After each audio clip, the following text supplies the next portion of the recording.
And we are on the air. So today I am with Lonely Wolf. Um, Lonely, would you care to describe your political beliefs to the audience? Yeah, it's a controversial. Some of my opinions are controversial. The normally with the political compass, so I lean sort of libertarian left in the lower left Okay. quadrant, and it goes sort of more towards the center than a lot of people would like. Okay. So I guess to describe most of my left or progressive values, mostly they lie in the economic thing because I'm very critical of capitalism, and Yeah. it's almost like the capitalists have almost stopped even they almost don't even give a shit about their public image anymore. They're blatantly saying, this is Yeah. just all about profit. Like you look at things like Jeff Bezos and his like saying, I can't think of any way to spend my billions except on rockets. What else could one do with $1 billion? And it's just so ridiculous. Like, how can you look, I don't even like, does he even know how terribly his workers are being treated? Or does he just consider them tools? Has like capitalism so infested his mindset that he doesn't actually see them as human beings anymore, only as a means to make more money for him? Because working conditions are so bad in Amazon. Like, it's abysmal. um, you know, Over and over and over, we have these we have these workers who they have to go on timed washroom breaks, or they have to or the oh yeah, what was it again? Yes, they they have to work like 55 hours a week, and it's insane. And you see like constant photos of people collapsing at their jobs at Amazon, like they're just too exhausted to go on. Oh, and I saw this other article. It was almost tasteless. It goes to show that some corporations have given up any veneer of respectability when they sort of they sort of looked at this third world country saying, "Oh, this is a good resource, like this is a good profit opportunity or something like that." I forgot exactly what the company was. So I Oh, think Owen might have tweeted it out and we said, "Oh yeah, this is a good investment opportunity," and it's some like third world sort of country, and yeah. then I think I just replied to Owen, "You know what? These fuckers have just given up even pretending." Hmm. Yeah. Well, I don't know. It's kind of weird. Like at one hand they complain about the rise of populism and wonder, oh, how could this happen? But then they never look to themselves to see, like, maybe it's in my behavior, maybe it's in my callous indifference towards the poor and the suffering people of this world. Maybe that's why, maybe that's responsible for this for the increasingly hostile reaction that a lot of people have towards the kind of neoliberal status quo.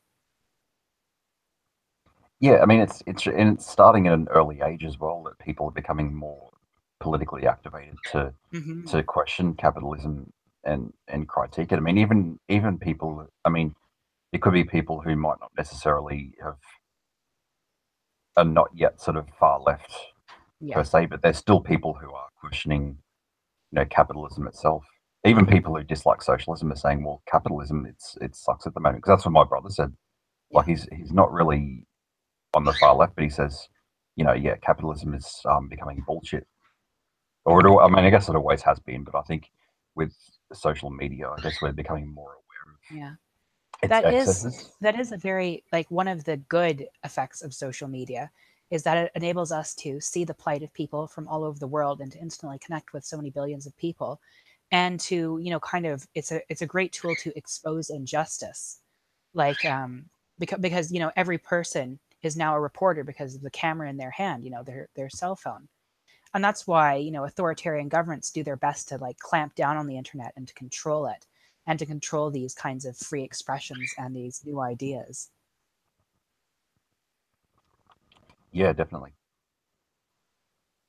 um, but I wanted to get into also, you describe yourself as a men's liberation activist, am I right? Yeah, so that's sort of not to be mistaken with MRA because Hmm. that's a title that I try to swerve away from. Yeah. Because I feel like the title of MRA, it's like if the minute you say those words, it sort of it gets a reaction. Hmm. It's not exactly the same. Like there's no I don't really use any horseshoe theory on like that. It's for different reasons, but some people have a negative connotation when they mention the word feminism. Like some people have a uncomfortable reaction at first, and Yeah. it's like an MRA these days. It's sort of it's almost a more stronger counter reaction that people have Giving it to credit the for. label itself. Mm. So why do you think like this whole MRA rage sprung up in the first place? What do you think was the impetus behind it? Oh well, because MRA, I think is something. I'm sorry, like any men's movement, it began quite laudably, many years ago. Because the history was, it was from it arose in parallel to the second wave of feminism. It was Mm.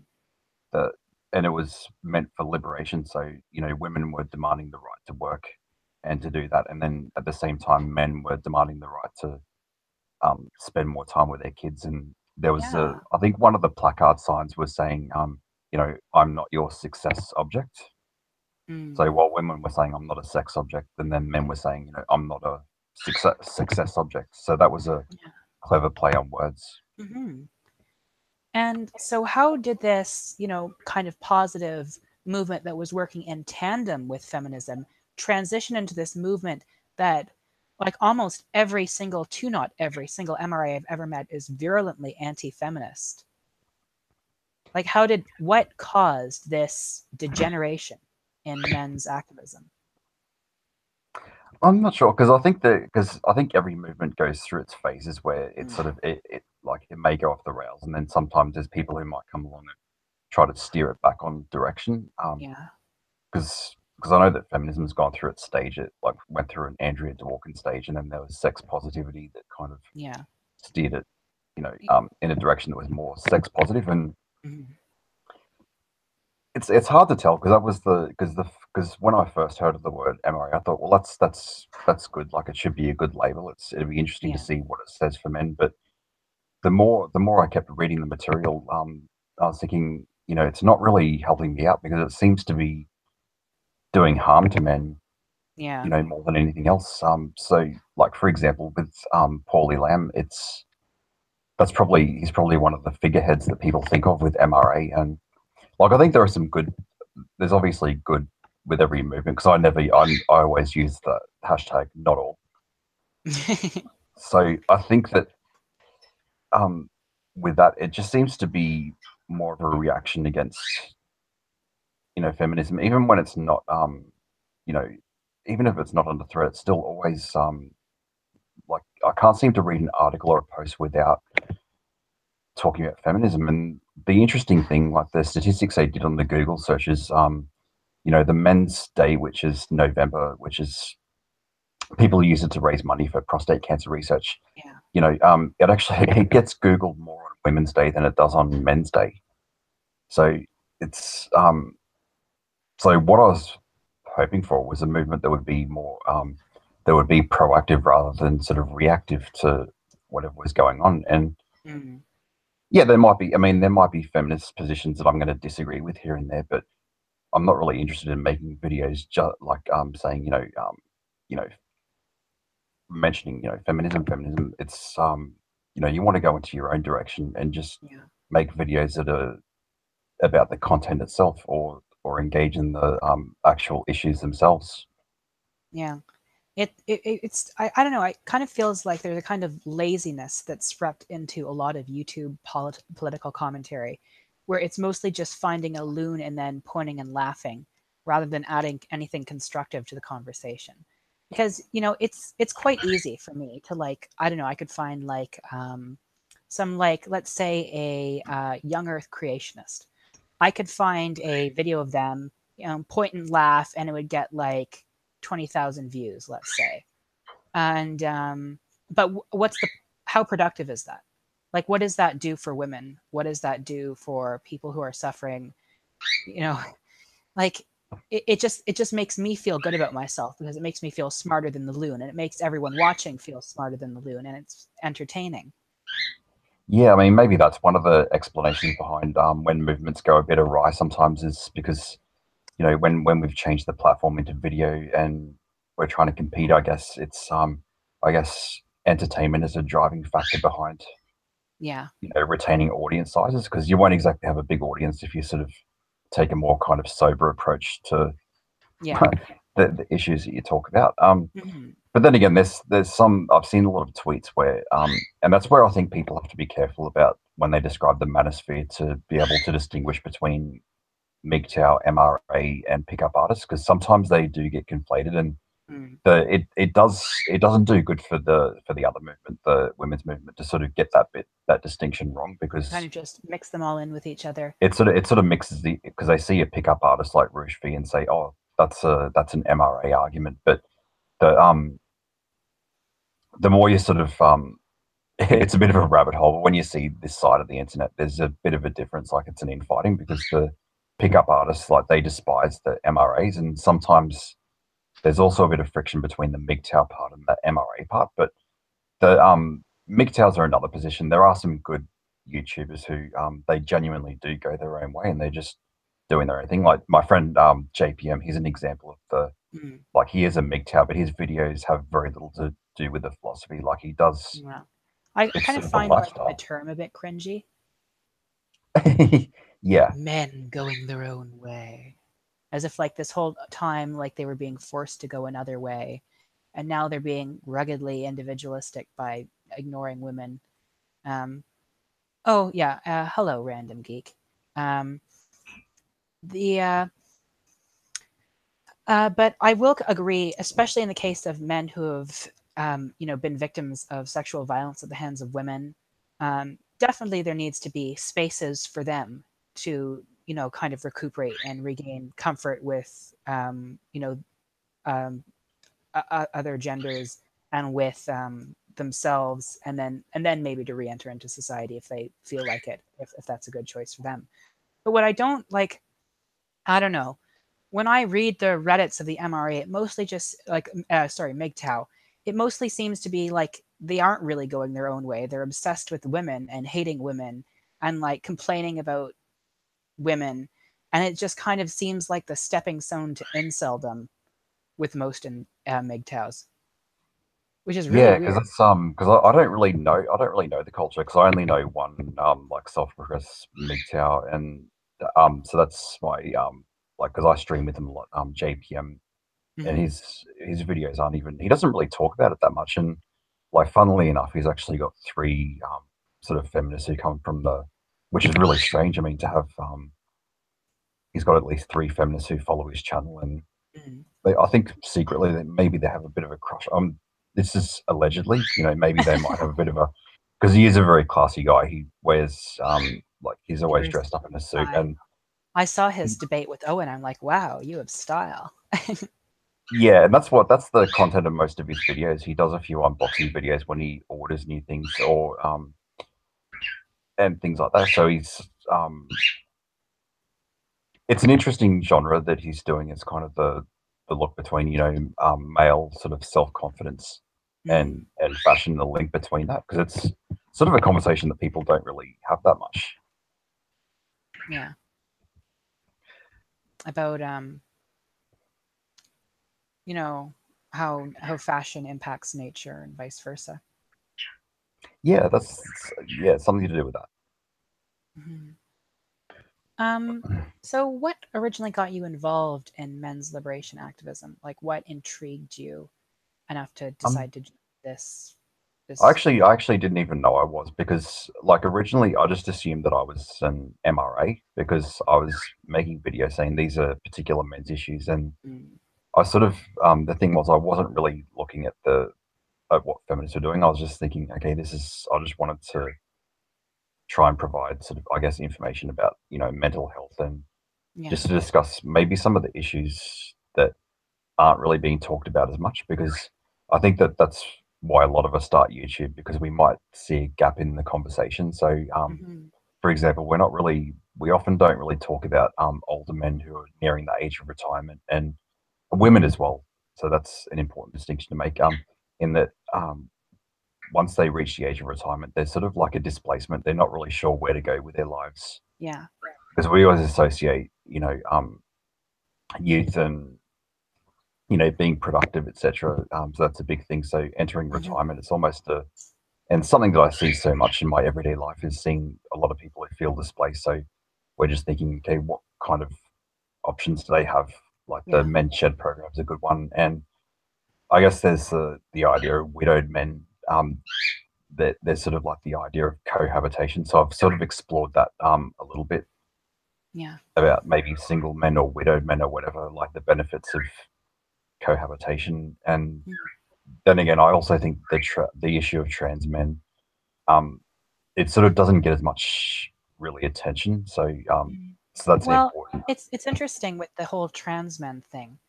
I've noticed a certain kind of pointless division where people tend to be like, trans men inherit the male privilege when they transition and are accepted as men, and thus, we should kind of like be slightly suspicious of trans men within the trans community. I'm like, yeah, Oh, not really. Um, the whole process of getting that acceptance, getting that recognition, is difficult in and of itself. And I don't know, like I will say that I think there is this toxic culture among trans people and people who like follow trans issues and tend to be slightly sympathetic to trans people, but not completely, where they judge someone's looks and how well they're transitioning as a way of deciding whether they deserve to be treated as a woman or not, or as a man or not, or whatever, what have you. yeah, because I hear like oh, sorry about that. I'll just gotta yeah, that's probably one of the worst parts of it's just having the bird in the background. It's really a hard thing. Of Oh, but the bird is cute. If only it wasn't so noisy. Yeah.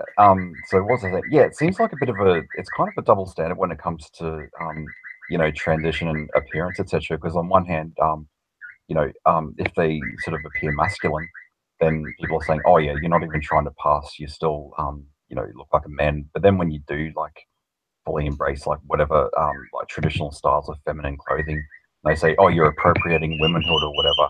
Yeah. And it's like, well, what are you supposed to, what exactly do people want? What they want is for you to conform to your gender role. Like, stop making me uncomfortable with this transness. Because the big problem with radical feminism, in terms of, and at least the kind that inspires the turf ideology, is it views gender relations in a very simplistic way. You know, we live in a patriarchy where men oppress women.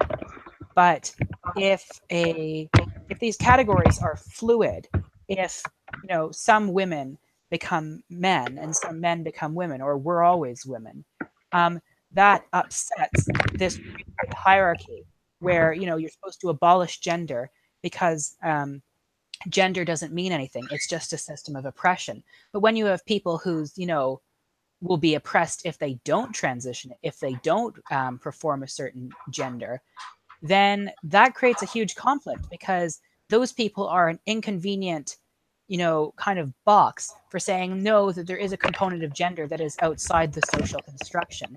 And so they target those people because it's threatening to the belief system that gender is just oppression and a social construct that needs to be gotten rid of. It's in a very hateful way as well. Like a very it's derived from so much bitterness. Like I've seen people on the like I may have seen people in the rad fems who because it's kind of a gradient. I'm not sure how you see that, but it feels like it's a bit of a gradient on the lower end. You might have people who will respect the pronouns and things like Yeah. that, but then on the higher end, there's some really deranged kind of individuals who they almost go through these profiles.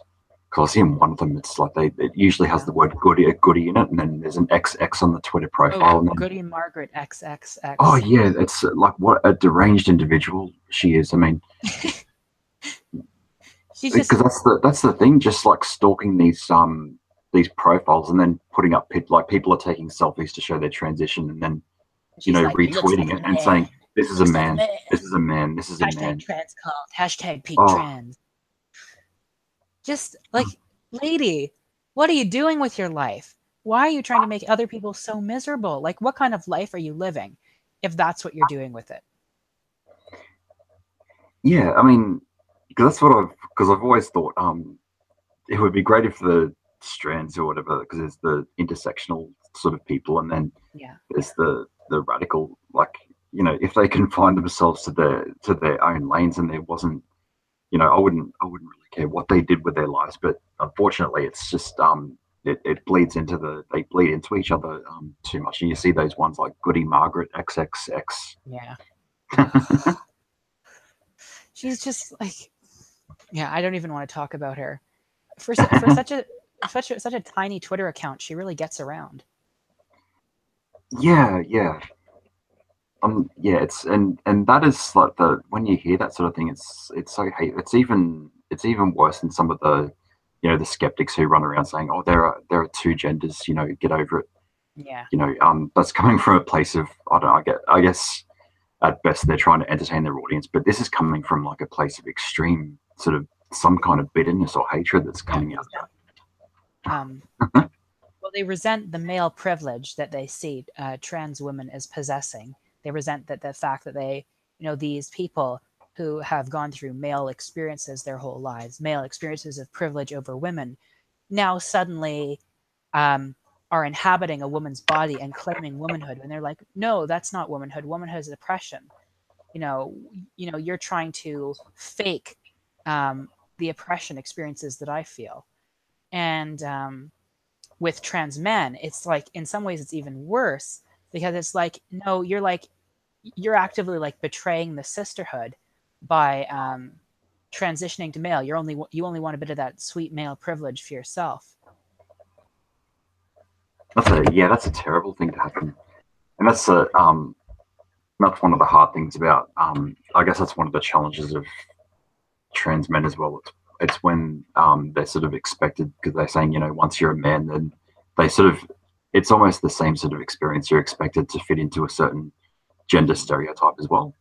And that sort of sums up I guess the men's liberation thing, because it's a sort of a different movement. And I think it's on Twitter, it's sort of having a bit of a revival. So it's almost like a revival of the 70s style, activism, but it's sort of taking on a new wave. And there's pages such as the mensmovement.com, which Mm. kind of follows a lot of that value. It's there, it's full of information and resources and things like that. And, I'm sure that when it's, Men's Health Month, there'll be articles saying, this is the date. Because a lot of people don't know, this is the age at which you're supposed to get screened for prostate cancer, and this is what to expect if you get a testicular cancer screen or whatever. Yeah. And then also to acknowledge, trans men's health as well, Mm-hmm. like on that particular, because it would be good if in November we could at least, at the very minimum, just to bring that up, saying that this is part of men's health as well, to consider Yeah. how it might be different for trans men. Mm-hmm. I'm glad to hear that the men's liberation movement is embracing a certain amount of intersectionality then and considering that. Yeah, and it sort of depends on your location as well around it. Yeah. Because I'm from Australia, there's a sort of, when I look at the suicide, which is it's probably an alarming issue for men, but it's even more so when you look at Indigenous communities. It's sort of Mm-hmm. like young men, especially in custody. There's some awful things happening in custody, but the overall suicide rate is almost probably one of the worst in the world when it comes to Indigenous men. So there's some sort of, as you said before, there is some element of intersectionality that comes into play Yeah. when you look at those particular issues. Oh, some geek, dost thou bleed? Yeah, I want a bunch of points too. uh, love her. Um, but I actually I did want to talk to you about the Indigenous people of Australia. I don't know very much about their culture. I think it was something like I know something about their origin story, where it was something like there was a dream time and there was these ancestors that kind of imagined the world. And I know that Australia was originally descended from kind of, it was a penal colony for England, where they would dump undesirables. Yeah, so that's how I think that's the founding of Australia. A bunch of, I mean, at least the Western version of Australia anyway, is like the bunch of prisoners of the First Fleet. So that's I guess we're the undesirables of England. but yeah, it's interesting because it's an interesting culture because it's spans so long, and the artwork is very, very distinctive. So like, despite what Milo Yiannopoulos might have said when he visited Australia, he sort of made a comment saying that the Aboriginal art is shit or whatever, but it's actually shown in a lot of galleries internationally. So it's an interesting Yeah. type of art, and as you said before, there's the Dreamtime stories as well. So usually there's you read I think you read them as kids. You read the Dreamtime stories. Mm. Um, so they're almost like legends. So I'm trying to think of a good example. Like there's these coloured sands that they have in Australia. It's like the beach. There's a stretch of beach, and then the mountains like are sort of covered with this very distinctive coloured sand. Like it's a deep sort of orange, and then it's a yellow. So it's like these amazing Yellow colours that sand. form along the beach. And I think there was an Aboriginal Dreamtime legend. It was kind of like a serpent. So that's a popular cultural motif. Mm. And like apparently the serpent had bled, and then that was the explanation behind that coloured sand that you see on some of the beaches. His blood stained the sand. Yeah, something like that. So there's always there's a lot of stories that are behind that sort of thing, and that's the thing.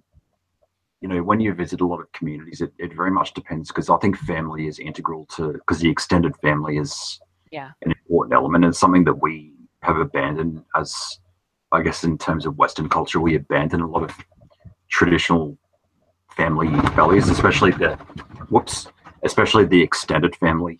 Mm. The Yeah. extended. Although the one thing, like the one like kind of family value that I really think like that's disintegrated, and I think that really needs to be brought back is like care for the elderly. Like it just Yes, seems that people like are so mean. Like these are your parents, and you just ship them off to this nursing home as soon as you can, and you never visit them, you never say hi to them. They're not really your problem anymore. Like, and it's yeah. I mean, because that's really a devastating thing to happen because of, I guess, the number of things that have happened, like especially with Indigenous people, with Native Americans, and especially with slavery yeah, of African Americans. There, it was the cutting off of that. I guess it's the cutting off of those family ties yeah, that were there from that extended family, which is very much an important part. It's almost like a part of their soul, the extended family. But the usually one of the best people to consult, the sort of experts on Indigenous matters, are usually the Aboriginal elders. Because yeah, I sort of notice, I don't know if they've done a study on it, but usually when the family's intact, when they've got an extended family, and it's usually a matriarchal type system where it's usually a woman who's sort of in charge of the tribe. And whenever the young kids, they feel like can turn to the sort of older woman or man that they can respect, a lot of the indicators tend to go really well, like so health and education, because they tend to be more sort of academic inclined. Because remember teaching in a community where there was a lot of Indigenous people, and it had that really it had a really great family structure. Like some of it was based on adoption, so it wasn't necessarily a blood or genetic tie, but yeah. it was sort of a kinship tie in which there was, there was a woman there. She was the sort of leader of the community, and she was a very smart woman. She had PhDs, etc. But Mm. it was that community where the kids felt they always felt safe, Oh, and that's they good to sort of hear. had somebody to respect to. And I think they outperformed a lot of the white kids, in the exam. So despite the educational gap, there are communities in which they thrive a lot better. And then also with education, like they, because I've had a few success stories where I've seen students go on to do a lot of things, like they might Yeah. open up businesses, etc. So Oh, they're that's very wonderful. enterprising spirit, and I think that's one of the. I mean, it almost seems like that's one of the key indicators is the existence of a family structure, and I think when that gets taken away, like something fundamentally goes wrong. Hmm. It's an interesting theory. Although, like I think that it depends on the family structure, right? A different family structure will work for different cultures, and cultural change can create a new family structure. Like I don't think there's necessarily any problem with having two gay dads raise a child or two No, no, lesbians no. raise a child. As long as your sense of family is more expanded, because I think maybe we've become a little bit too individualistic in Yeah. terms of, because I think the core family, even if there Mm. are sort of like gay marriage and gay adoption, etc. But I think that core family, um, I think it shrinks in size a little and becomes a little bit too claustrophobic. And there could be all sorts of psychological. Some people liken it to a Freudian claustrophobia or whatever. It's the psychodrama that happens within the family when it's sort of when people confine themselves too much, and maybe parents are becoming a little bit more protective of their kids these days. And so, Well, because like before they'd have like their mother or their sister or their older daughter watch the child while they would go out to market or something. But now, because it's like they spend like less and less time with the child because they have a job on the side. They're expected to do pretty much everything, all the housework, all the shopping, all of this, and have a career on the side and take care of the kid and be a good mom. So there's become because this cultural pressure on women to do everything and to do it amazing. Um, uh, Childhood has started to become a bit more of a monitored experience. The child is starting to become like just another like point of data or another thing to check off on the chart. yeah, and it's unfortunate, and there seems to be a lot of and as you said before, there's a lot of older people who are kind of not as relevant, but there was once a time where they were part of the community, and even the neighborhoods. Like we used to know who our neighbors were. We'd know the whole, the neighborhood, and Yeah. get together. But now it's like, a lot of people probably don't even know the names of their neighbors, and that kind of takes away from that feeling of an extended family. Mm. Yeah, the kind of the weakening of communal ties, and Yeah, encouraged instead to just kind of see yourself as you know, a commodity. Your yourself, what you can offer to the world is you. Why should I think about anyone else? I'm the only thing that's there. Um, yeah, I and to think some extent, I am like a. I mean, that's related to being, I guess, asexual as well, in that I yeah, don't really have any romantic, prospects. So that kind of, and and I don't really have like a family of my own, so that changes things a little bit. yeah. And have you ever encountered kind of bigotry for being asexual, or like people don't get it? It's yeah, it's an interesting thing. I guess I'm glad. So what's our LGBT? I call it the alphabet soup, but people think it.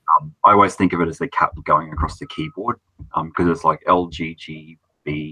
Yeah, LGGBTTT. just don't use the full acronym. I just say queer. It's simpler. It's Yeah, easier. I It just say covers like everyone, and you don't have to LGBT. memorize the alphabet 5 times over. Yep, because Um, it does. It looks pretty ugly once you expand it out, because it looks like a cat's walked over the keyboard. But yeah, there's the I is the instant, and then they go the two A's. So there's one A for the allies, and there's one A for the asexuals. yeah, So that's yeah, it was sort of interesting because it wasn't really visible. So I'm sort of glad that gradually over time it's become a little bit more visible. So when you say asexual, that people say, oh yes, that means you don't like men or women. Okay. But then at the time, this was a few years ago, because I'm sort of a Gen X, Gen yeah, Y crossover. It wasn't really something, I didn't even know what it was. I just used the word non-sexual because I kind of knew at first, that I wasn't attracted to girls the way other people were. But then at the same time, I was thinking, I'm not really attracted to the boys either. And mm, because people can tell when something's a bit different, like if you're a little deviant, like some people can yeah, tell that sort of thing, and then they box you into categories, so they assume that you might be gay. So you experience that kind of mm, homophobia, not in terms of physical intimidation, but more these kind of catty remarks people might make oh yeah, about you. And then some people accuse me of sort of being a woman trapped in a man's body or something like that.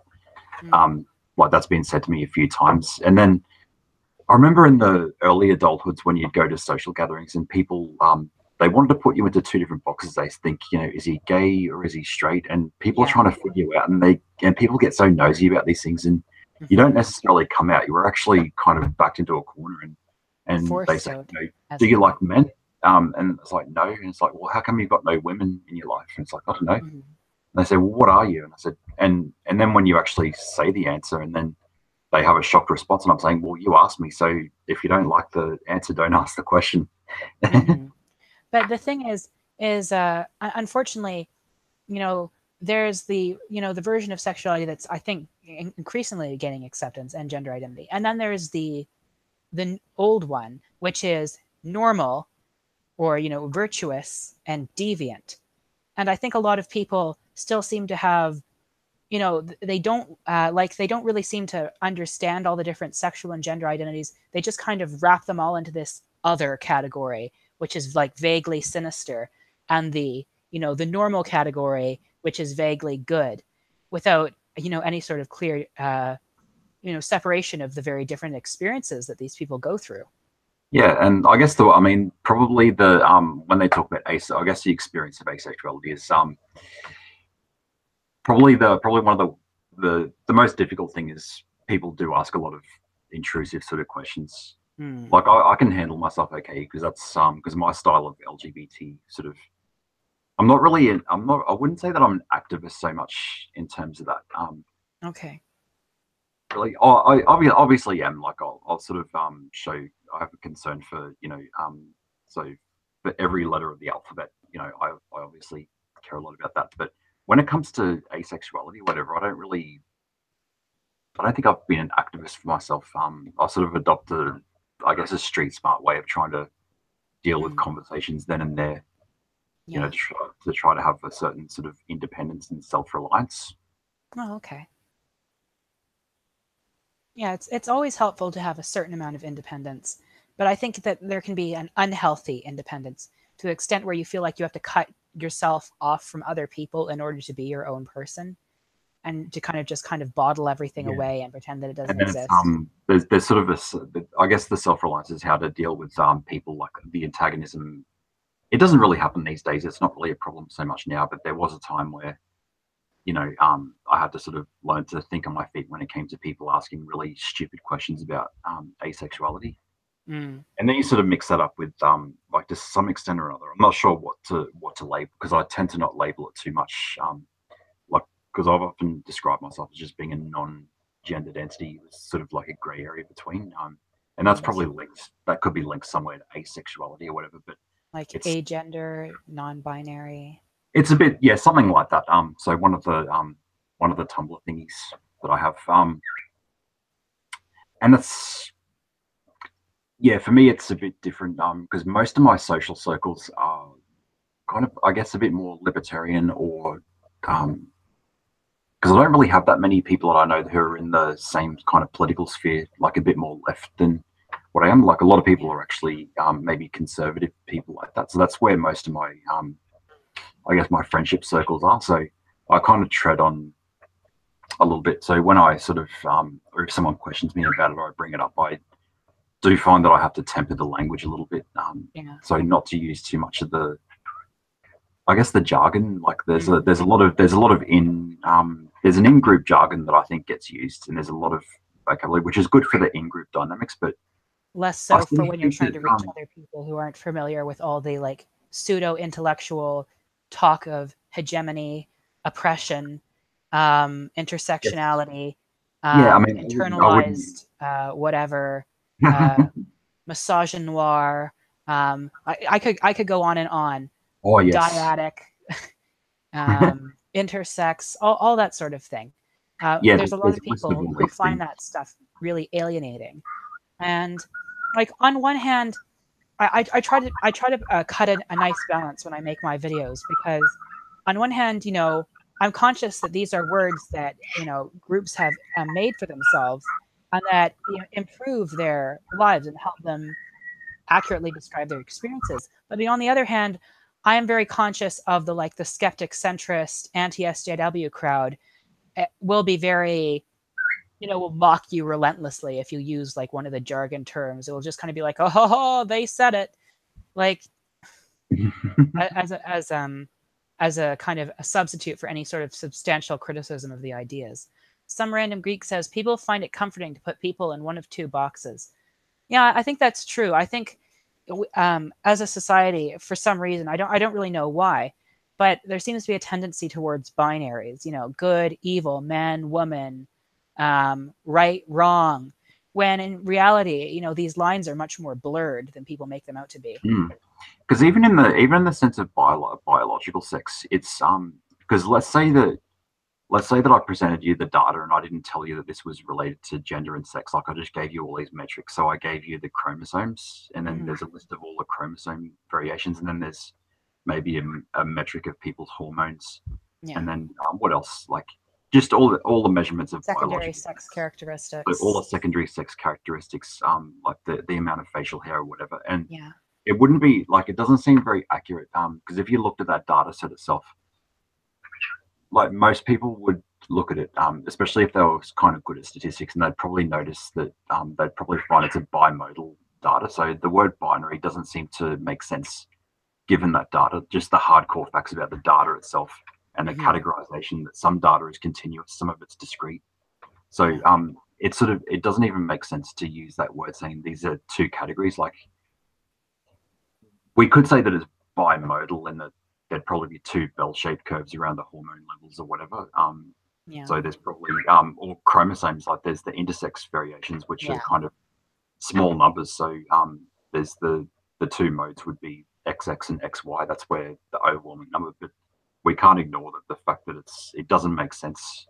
Like, it may have been a good model, but it might not be the best model if we're looking at like the word binary. It might not be the best description that we have. Mm-hmm. And that's why, like, I think it's important to recognize and have a more nuanced understanding of gender and sex and all these different issues, because you start to look hard at these binaries, and the harder you look, the more they start to creak and collapse a bit. Even in the case of the other ones I mentioned. And some random geek says, "Lonely Wolf, you might possibly be gender fluid. Have you ever considered that possibility?" Yeah, because I don't sort of necessarily use the only word that I ever use, and it's not an accurate word because I don't dress androgynously anymore. Like, Mm, I've just sort of blended myself in with the rest of the world. But yeah, I guess there's the reason why I might use the word androgyny is because that's the word that's been in the English language for kind of, it's gone back sort of a long time. So I try to yeah. pick the words that are really established in the English language. Mm. As opposed to kind of like these newfangled terms that the But crazy millennials made up.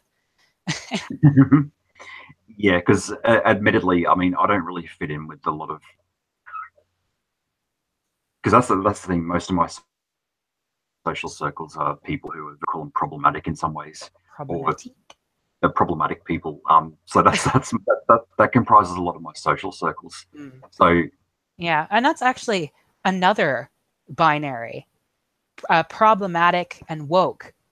And I often find that the woke people lean somewhat to the problematic, and the problematic people have some insight on certain issues, and it's really not so clear cut as to break it into those two categories.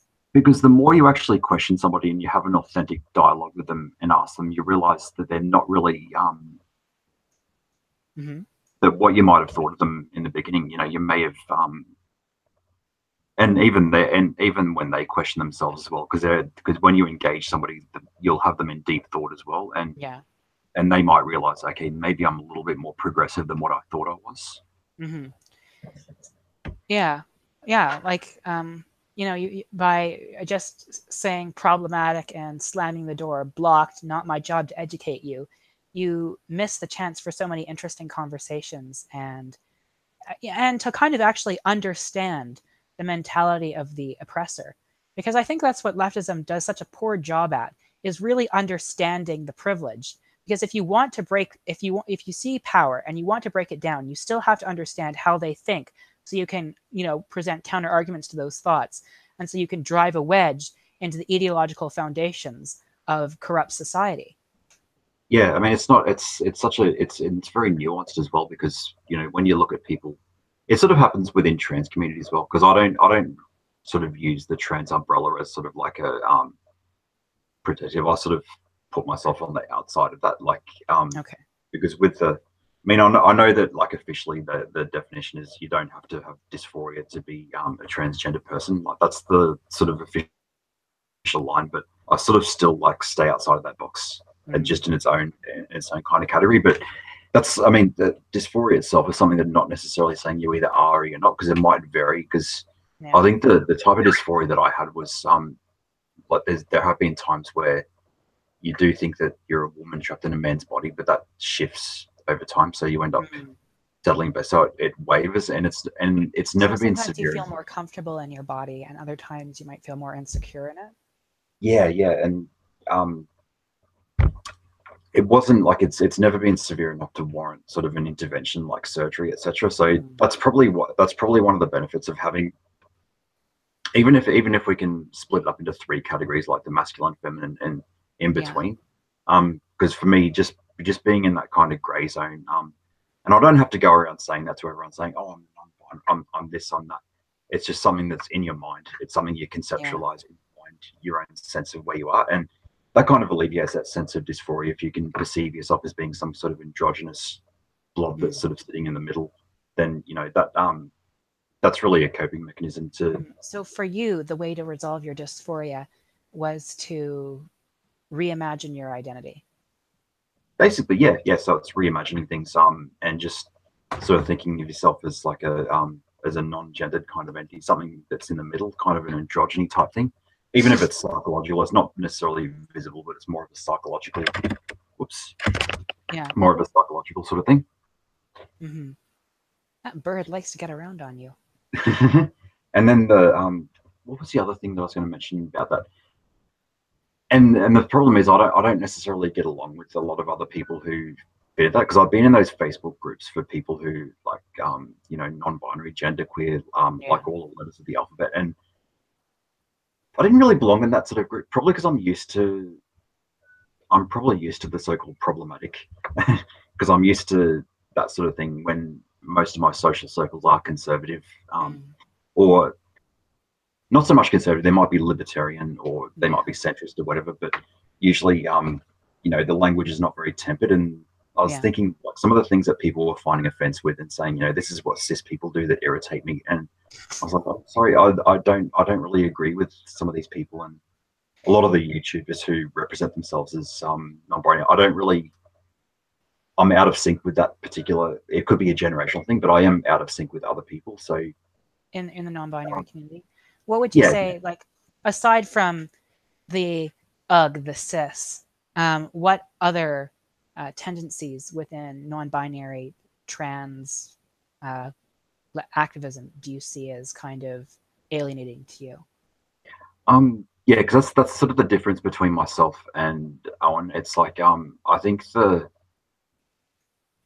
basically what I want from society is a little bit different. So Mm. basically, it's you obviously want people who can be friends with me and overlook that sort of thing. Like that part of myself, and that's really says a lot about the other people when they can when they're friends with you. Even though they might not think it's a thing, but they still want to spend time with you. So that obviously is a really good thing. Hmm. And Yeah, just sort of interesting. acceptance in the basic human rights of safety, etc., is what Yeah. careful. Same with asexuality as well. But Mhm. I think probably what I disagree with probably the most is the and we're all free to do whatever we like. I'm not Yeah. gonna criticize or be harsh, but I just don't want to engage in that. But it's sort of the lack of the filter, because we've got that in group sort of language, but then there's also it sort of filters out into the everyday world. And so this panoply of all this of a lot of vocabulary of gender identities is sort of plopped onto the lap of the public, and I'm thinking, oh, a lot of people might be confused about that sort of Uh, thing. sorry, I'm not can you as speak up a political. bit? I can't really hear. Oh, sorry. Yeah, the one of the things that I've never really liked is the use of. There's probably a lot of vocabulary that comes with Mm. this part of the world, Yeah. and that's okay. I mean, everyone has the freedom to define themselves however they want, but I just choose to use everyday English language and not sort of use any in-group kind of terminology. So, like, genderqueer, non-binary, assigned gender at birth, Yeah, terms like I avoid that. It's in everyday interactions. You can use it on YouTube discussions or whatever. You can use it because people are generally up, if they're on this end of YouTube, they're sort of up with the lingo. They know those kind of terms already. that. Even if they think it's not a thing, Yeah. they still know Yeah. what they are. Hmm. And then Um, also, I look at there's other explanations behind how we turn out as well. So sometimes I even look at the astrological type of explanations behind the fracture in people's identities. Like so for example, if I look at my own astrological profile, I can sometimes I can see a bit of a split, so sort of a dichotomy in two forces that are kind of pulling each other apart. I see. I didn't realize you were into astrology. I don't know it that well, but just well enough to just look at my chart and sort of think, okay, that could be an explanation. There could be something there. Hmm. So I tend to look for other types of wisdom as well. Yeah. And then I guess some of the authors that I turn to, ones that are also the problematic authors as well. Like I think that Camille Paglia is probably the one that is a controversial name. Like if I bring up that name, it does have a very polarizing reaction. But I Yeah. think, To say the but least. I think her book, Sexual Persona, was actually one of those books that kind of, I think it actually helped me to find a sense of myself because it is a study of androgyny and Yeah. the Apollonian, Dionysian, whatever, and it looks at it through the many different lenses like religion and astrology and art and literature, and you see all these sort of tropes that come about, and it kind of confirms the Mm. idea that there's that gender expression and things like that. The idea of androgyny is something that goes, There's a history there. it's a universal kind of theme throughout history, and Hmm. it's also sort of there's a cultural utility as well behind androgyny. That's why you get a lot of artists who are in there, because I guess Yeah. there's a certain cultural utility that I think that we may have towards the world. Yeah. It's kind of an interesting idea. My main problem with Camille Paglia is her like anti-trans, like anti-climate change stuff. Mm. And she herself is probably someone, because she describes herself as a non-gendered entity, so she would be likely to be to some extent kind of trans as well. Like very not very unlike me. Yeah, Some but like she goes like she was did this whole thing about how like transitioning to women and becoming more feminine like was responsible for the fall of Rome in this lecture. It's just it's the causality. That's the part that I disagree with. Like even though the work I mean the books themselves are quite brilliant, especially when it comes to literature and art. But mm, then it's sometimes these interviews they say these outrageous things, and I think she's kind of manic in some ways. She's almost going all over the place. And yeah. what did she say? She said something about homosexual men, that the idea that people are born gay. She's not really on board with that, because she thinks it has a lot to do with she uses a lot of the Freudian psychology, so it's the relationship with the mother. So sometimes, the Yeah. mother can be overly attached to their son if they're alienated from the husband, and then that links in with homosexuality. But I'm thinking, why are you going that way? Like it could be the other way as well, because Mm, it could be, okay, it starts off the son is born gay, and then the yeah. mother, has a kind of special bond with. Yeah. Maybe, maybe you're kind of putting the cart before the horse. Yeah, And I think there are like solid foundations for believing that gay is biological and not a choice. Because I think like I don't know, it's I've read up on it and it seems to mostly make sense, and definitely trans as well, because like a lot of these things like transition, it's not really like very pleasant. Like if I didn't have dysphoria, I probably wouldn't transition, but since I do, I want to, I've I so rarely get to express my gender the way I actually am. Like most time, I have to wear men's clothing. I have to perform the gender role of male. I have to kind of act that way, even though it's not me, even though it's not what I want with my life. It's what other people want from my life, like my parents, and I can't disappoint them. And so I have to put on this role.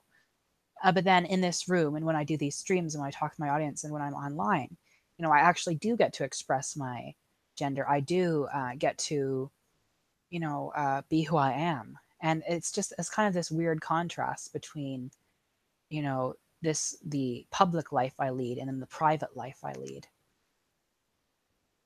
yeah, because I feel sort of a similar way, even though because I Hmm. because I think I pass really easily, because I think that asexuality is not something that's as, I guess it's not as visible, because you can't really see those sort of relationships, Hmm. materialize or whatever. I mean, they may be semi-romantic relationships or whatever, because Yeah. it is a bit of a spectrum. But for the most part, I think that's where the hardest part is during the early years when everyone else is dating, and we're in a culture that's very much sexualized, and Yeah. so people are often asking you, why aren't you having sex? Why aren't you doing this? And then that's also the impotence in which you have to develop your own sort of sense of identity, and that's one of the important things about having sort of a men's movement where people can just find themselves, just a sense of their own sort of identity, given that the world is changing all around them. Mm. Yeah, yeah, definitely. That I wonder if you thought that maybe there is that even like men and women are both pressured in different ways by these systems in our lives. And I think Yeah, one of the ways that, in particular, like the over sexualized culture um, harms men is that it kind of puts them into like this arms race against other men with like the notches of the women representing the personal worth of these men. And the more notches a man accumulates, the higher status he is, even though, that may not, those relationships may not necessarily be fulfilling or wonderful at all. You know, it just starts to become a numbers game rather than, any sort of feeling towards actual strong relationship. yeah, and you just look at it as it's men versus women, and it's like in some ways it's like men sort of hurt each other by putting these expectations on each other, you know um and it's like men can hurt each other, but at the same time, men hurt women, and then there's also women who hurt each other as well. Especially like when it comes to the certain standards that have to get upheld about women, so the like the slut shaming and Yeah. the I guess the criticisms of just that nitpicking detail of criticizing people's makeup or whatever, and Yeah. it's and that a lot of that sort of there's a domain where women are hurting other women Yes, or definitely. hurting each other. I think uh, patriarchy is among all the systems that I see in the world, like white supremacy, like capitalism. I see it as unique in that um, it's not necessarily always men oppressing women. It's the ideology of this traditional ideology being taught to kids who then impose it upon one another and separate themselves from the other two genders so that their only interactions can be ones that stimulate this hierarchy. Yeah, so that's and I really had no other choice but to sort of fight against that whole system. Mhm. Because when you're sort of born, because you can't really help, being asexual and not being part of that game. So Yeah. it was, but it is at the end of the day, it sort of makes you a bit more sort of self assured when you can go through the Yeah. other end and be sort of more sure of yourself and knowing that you're measuring your own self worth, Hmm. based on the Yeah. standards you've decided, not the standards of other people. Yeah. Have Based on things that actually matter. decided. Yeah, how many books have I read rather than how many women I've laid? Yeah. Uh, yeah, I'm definitely much more prolific with books than in the bed. That's for say. That's all we'll talk about in regards to that. But yeah, I definitely think that one of the many ways that feminism needs to improve, because although I'm a feminist, I still believe that helpful critique and focused improvement is a good thing. Um, I think that feminism needs to do more for men and to be more understanding of men when they come with these issues. And it can often be hard because I've met so many like conservative types that don't actually care about men's issues, but just like interject with a random men's rights talking point whenever any feminist issue is brought up. Yeah, And it's just yeah, like, okay, like, yeah, like I'll work towards that, but you're kind of like changing the topic for no good reason and there's no benefit to doing so.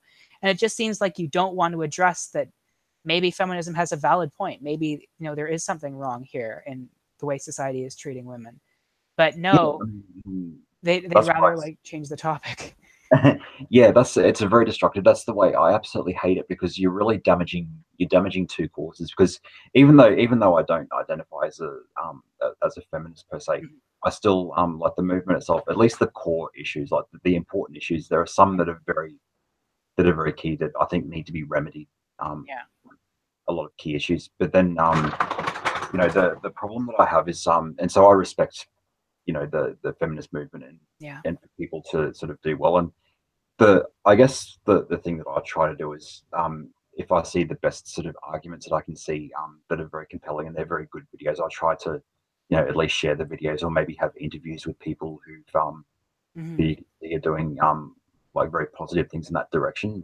But I just don't really have the experience to be able to talk so Yeah. much to those particular issues. So that's why it's easier. It's more useful to me to at least address all these problems we're having just from the, I guess, from the masculine perspective, Mm. and to I guess specialize in knowing what you can talk about. But that's yeah, I can see that problem because a lot of people I know that are feminists, and I think Yeah. my audience is like it's about a 50-50 split of men and women, which is kind of Okay. interesting that Yeah. I have quite a big feminist Mhm. following, I guess, and Well, that might be a bit of an irony. I think it's because from what you seem to be on this stream here, you're actually approaching men's right issues as opposed to just bringing them up to attack feminism and to like have another excuse to say feminists don't care about men, feminists don't care about the real issues, Yeah, feminism is cancer, hashtag, feminism is autism.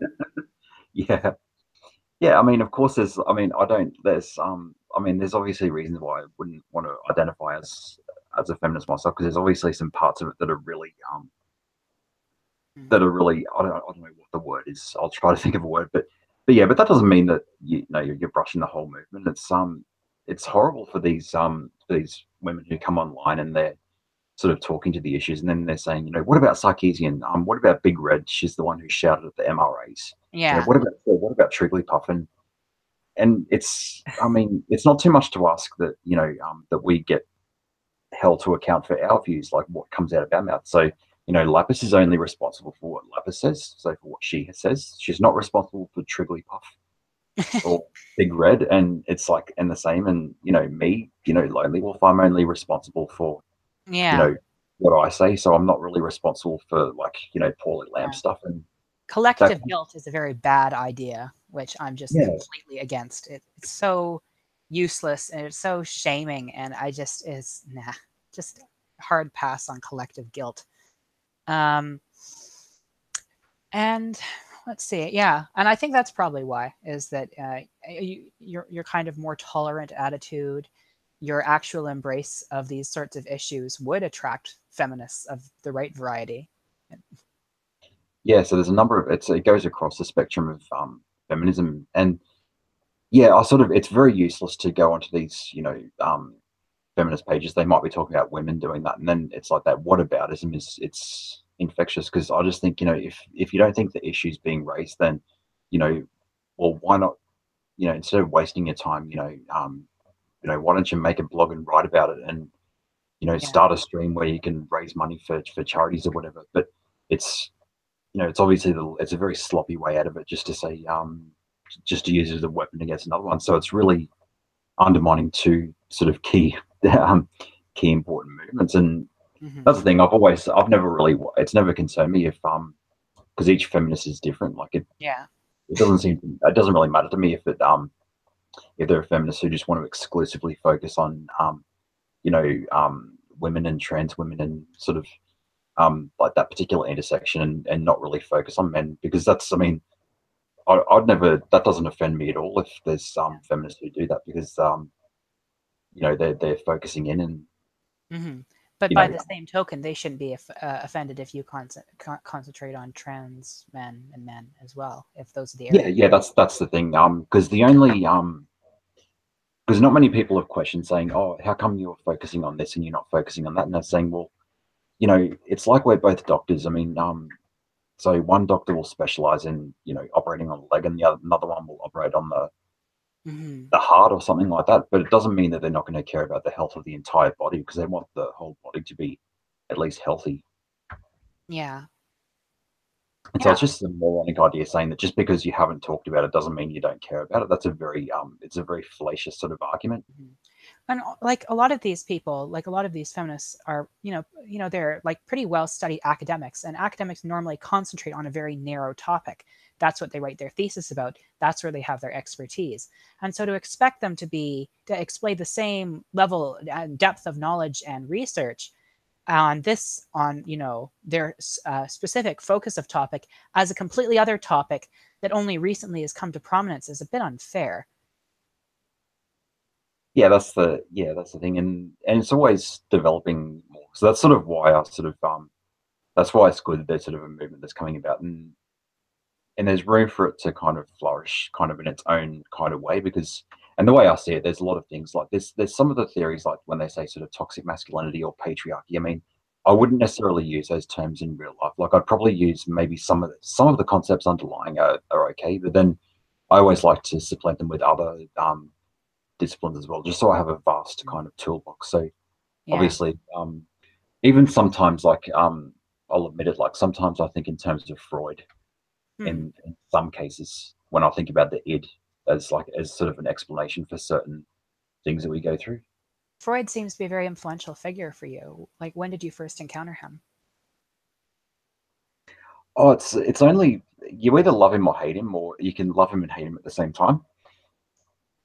Hmm. I think in high school when I was doing an introduction to sociology, they were looking at and I thought, this is really fucked up, this guy. But then it made sense that id, like, I always see people around me sort of exercising their id, and when people sort of play certain video games in which they, Hmm. like, for momentarily they become uncharacteristically kind of aggressive. Like, I just remember, so I'm the sort of person who wouldn't hurt a fly, but then when I'm in a video game Yeah. sort of situation, I'm just playing, and you're enacting all this violence, and then when you finish playing, you go back to being normal again. And it's almost like momentarily the something primitive has come out of your brain and Hmm. projected itself upon the imagination, and Yeah. and that's sort of what I see, some of those experiences of, in certain arts that we consume. I almost see it as a projection of that there's Hmm. something primitive, so maybe that id type thing that's coming out. Um, I suppose it's interesting.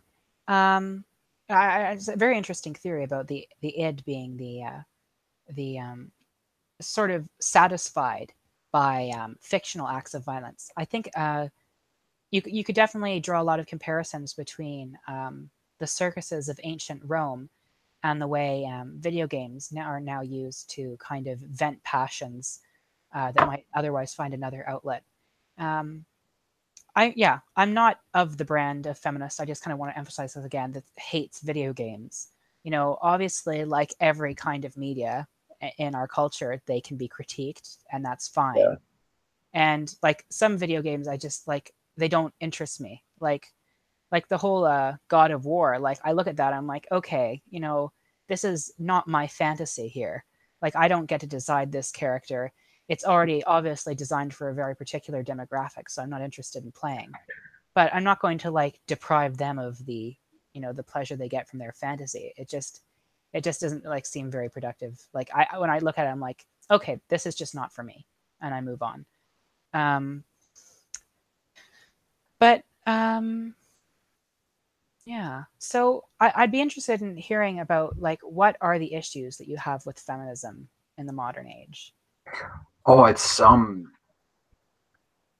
think the most pernicious part, and I never ever try to do horseshoe theory, Okay, because good. Thank it's very, God. I because I don't want to despise. say, so, this is MRA and this is feminist. It's, yeah, my fear was, going into, like, because I'd already sort of seen the MRA and I'd sort of gone down that rabbit hole, and it just wasn't working for me. Like, I wasn't sort of Mm, finding it useful in any way, shape, or form. But at the same time, I don't really like sort of being sort of labeled, because people have sort of certain expectations. So what would so let's say that I was like to call myself a feminist, then there'd probably be an expectation that, I'd change, the focus of my channel. So then I'd be talking about this and this and this and this. So it might like water down the conversation that I'm trying to do. But then mm.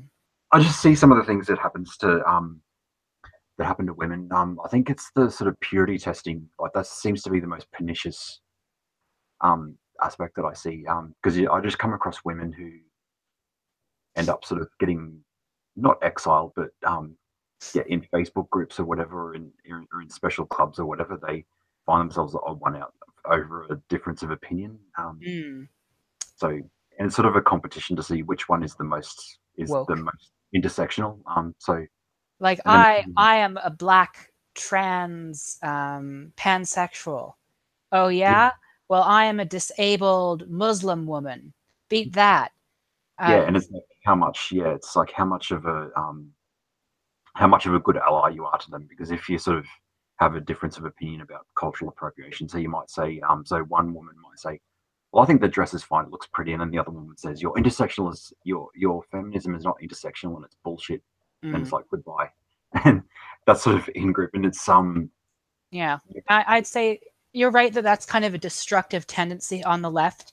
And I think it's because the left is a critical movement, first and foremost. It sees Western civilization and it sees these hierarchies. And instead of saying, these are natural, these are good, it thinks, wait, is this all there is? Like, is there something more? Are these things really as good as I keep being told they are? And they use, all their resources to critique these institutions. And so it makes sense that a critical movement would eventually turn that criticism in on itself, and that would lead to a very ruthless sort of infighting. yeah. So that sometimes goes a little bit too far, and that's and I guess with intersectional as well. I mean, sometimes I mean, because there's people on the right who are very hyper individualistic, and then there's a there's a far left which is very much, and sometimes we do have to balance our group identities versus our individual identities, because Mm. Well, sometimes you yeah. see sort of when it's used very very badly, like because the intersectionality is like a Venn diagram, and some people like to chip it away with they like to carve it out of steel and say, right, this is how it is, rather than having something that's a bit more flexible, that can be, the different Venn diagram intersections can be moved around. So you've got, Oh, yeah. As different ethnic groups and religious groups gain power in a different country, um, the various forms of marginalization also shift. I do definitely think that it's important to have a flexible analysis yeah, as opposed to a kind of a weak one, which is kind of limp and assuming that what is oppressive and true in the West generally applies to all the other, all the other various nations and cultures on this earth. I yeah, kind of want to address what some random geek said. It is both possible and often necessary to both enjoy media while also being critical of its more problematic elements.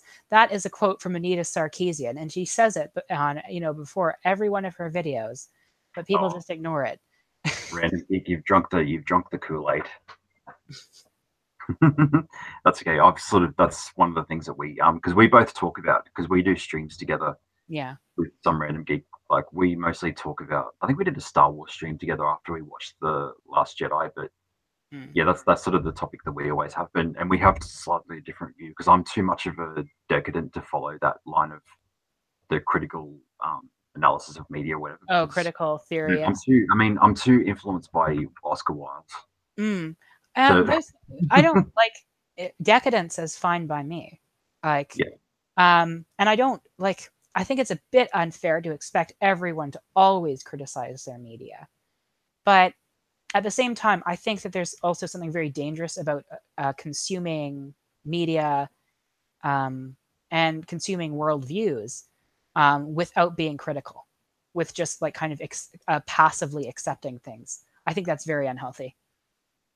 yeah, because I think like there should always be a part of us that sort of has our brain switched on to at Yeah. least think, okay, that's yeah, obviously in the real world we shouldn't speak to women like that, or or we shouldn't be racist or whatever in the real world when we hear these words being said. So Yeah.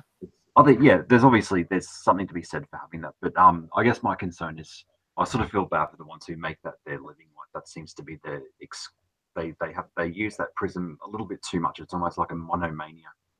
Where it's just constantly like everything has racism, everything has sexism. They see it everywhere. Yeah. Is that And what? that's their prism in which they view the film. It's like then that kind of takes away, because they get too much into it, that it probably takes away their enjoyment of Yeah. aesthetic, as the aesthetic qualities of the film.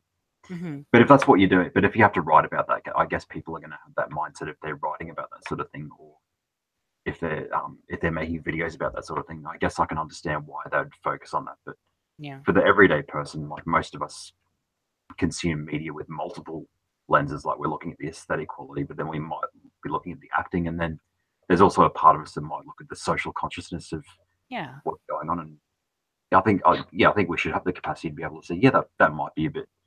I wouldn't want to say that in real life to a woman, or like that's really fucked up, or Yeah. that's racist, etc. And then, but still think, okay, it's still it's still entertaining and we're still enjoying it. But And despite, that's exactly what it is. That's exactly what Geek said there about enjoying media with problematic elements. Oh, Teglin says, who is better qualified to talk about issues related to domestic violence, men or women? What would be your answer to this question, Lonely Wolf? mm, so I'd probably say um, women are probably the most qualified to talk about that issue because whoever's affected the most, obviously they're the ones who will be the most qualified to talk about it. But then there might be cases, Yeah, when men are in abusive relationships, so obviously they'll have to talk about it. And the experience is probably it might look different from men and women, and they face different barriers yeah. to seeking help. So I think everyone needs to Hmm. I think to understand, I think everyone needs to talk about it. And then you've got to consider, I guess, in LGBT communities, how it sort of happens amongst, I guess, in gay marriages, like when you got two men who kind of live together, Yeah. whatever, like whether or not there's any domestic violence issues according to like LGBT. Yeah. I'd say like society does have a very stereotypical version of how domestic violence goes. It's drunken, alcoholic man physically abuses wife. Um, but it could be just as bad if the gay husband abused his partner by constantly saying, "Oh, you have to be home by this hour," constantly nagging him and constantly dragging his self esteem, constantly telling him, "You're worthless. You'll never amount to anything. You're pathetic. I hate you." And all that over and over and over and over again. And constant passive aggression and often aggression, just kind of wearing away at their soul until there's nothing left. Like that's abuse. That that sort of behavior can often lead people to suicide, but it isn't recognized as such. It's not portrayed in the media. We only have one story about abuse. But I would say that like it's just backed up by statistics that women suffer disproportionately from domestic violence. Yeah, I mean that's why it's important not to because that's the worst thing because I'm actually of the belief that rape culture is a thing, Yeah. and I'm okay with using that word. Although I might use the word culture in its plural form just to say that this is this one here, this one there, to scatter it out a bit. But Rape cultures.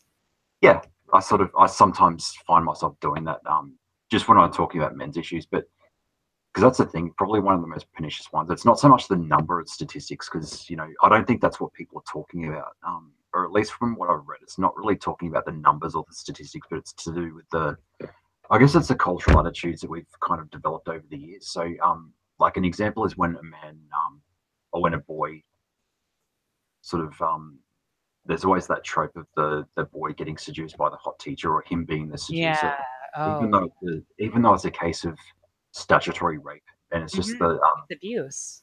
You know. yeah. So that's kind of that's what I try to say to men who say, oh, rape culture is a load of bullshit. But then I try to think, okay, what about this case here? Like, Yeah. why is that so normalized? And why do people still like they're not perceiving him as a victim of statutory rape or even the prison? No, they're And like, hey, good catch.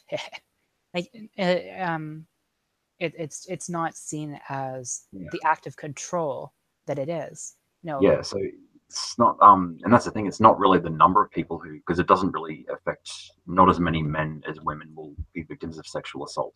Although mhm. the number is still it's still alarmingly high for both sexes. But Yeah, it's not so much the numbers, but when you look at those particular cultural attitudes, you think, okay, this is an example of at least saying this is a subculture of rape in which we're having a conversation that's not very healthy, mm. to like say the least. I definitely say in regards to like the pickup artistry, I think that that's like definitely a kind of a rapist subculture. Yeah, that's a bit yeah, that's I mean I think that's the worst that's probably the mistake of feminists, especially the ones that critique MRA. The one thing they can get wrong is conflating PUA with MRA. I mean, Yeah, even though I'm not a fan of MRA, I just kind of think of them as annoying, and they will always they always think everything is oppression to men, and they always constantly switch the conversation to men when it's like just I just bring up a problem about women. They're like, well, what about men? I'm like, well, what about them? Yeah, obviously men suffer problems too. can't we address the issue women face? No, we live in a gynocracy. What? Yeah, I mean, I don't know why, because I might have gotten off lucky, but I think maybe because maybe feminists are a little bit more focused on their issues themselves to be making the content. But I don't get women coming to my comments saying, "Oh, how come you haven't talked about the women? Do you not care about the women?" Yada yada. Like, if that, I mean, I don't picture that in my mind as being a thing as happening. Mm. It's Some just like, ran- okay, that's interesting. yeah. Some random geek said that happened in Washington State in the 1990s. I'm sorry, I didn't catch like exactly what point you said that. So like, what happened in the 1990s? Well, he's responding. So yeah, I definitely say that there is a rape culture. There's a culture of trivializing sexual assault. And the funny thing is that it's often perpetrated by people who deny its existence. Yeah, I mean, it's not. I mean, it's the word itself. I wouldn't use it very much per Well, se. yeah, I think, like I mean, it's important to be big aware of buzzword, things like that, but but it's just I think it's one of those terms that may have started off in academia and then it mm, sort of got itself it sort of fell into the lap, and then people may misinterpret it, thinking that it's almost an attack. People may perceive it as an attack, saying, oh, it means that all men are rapists, and yeah, men are born, and fathers teach their kids how to rape or whatever. But hmm it's a bit more yeah. kind of a Well, little bit more nuanced, and mhm. It's I'd say less that although like I is there any trend of abuse victims like or people who children who witness abuse becoming abusers themselves? I think there probably is, but I don't have any facts to back that up. Um, definitely people who are victims of trauma are more likely to perpetrate that trauma onto others. But that's not really a men thing, that's a human thing.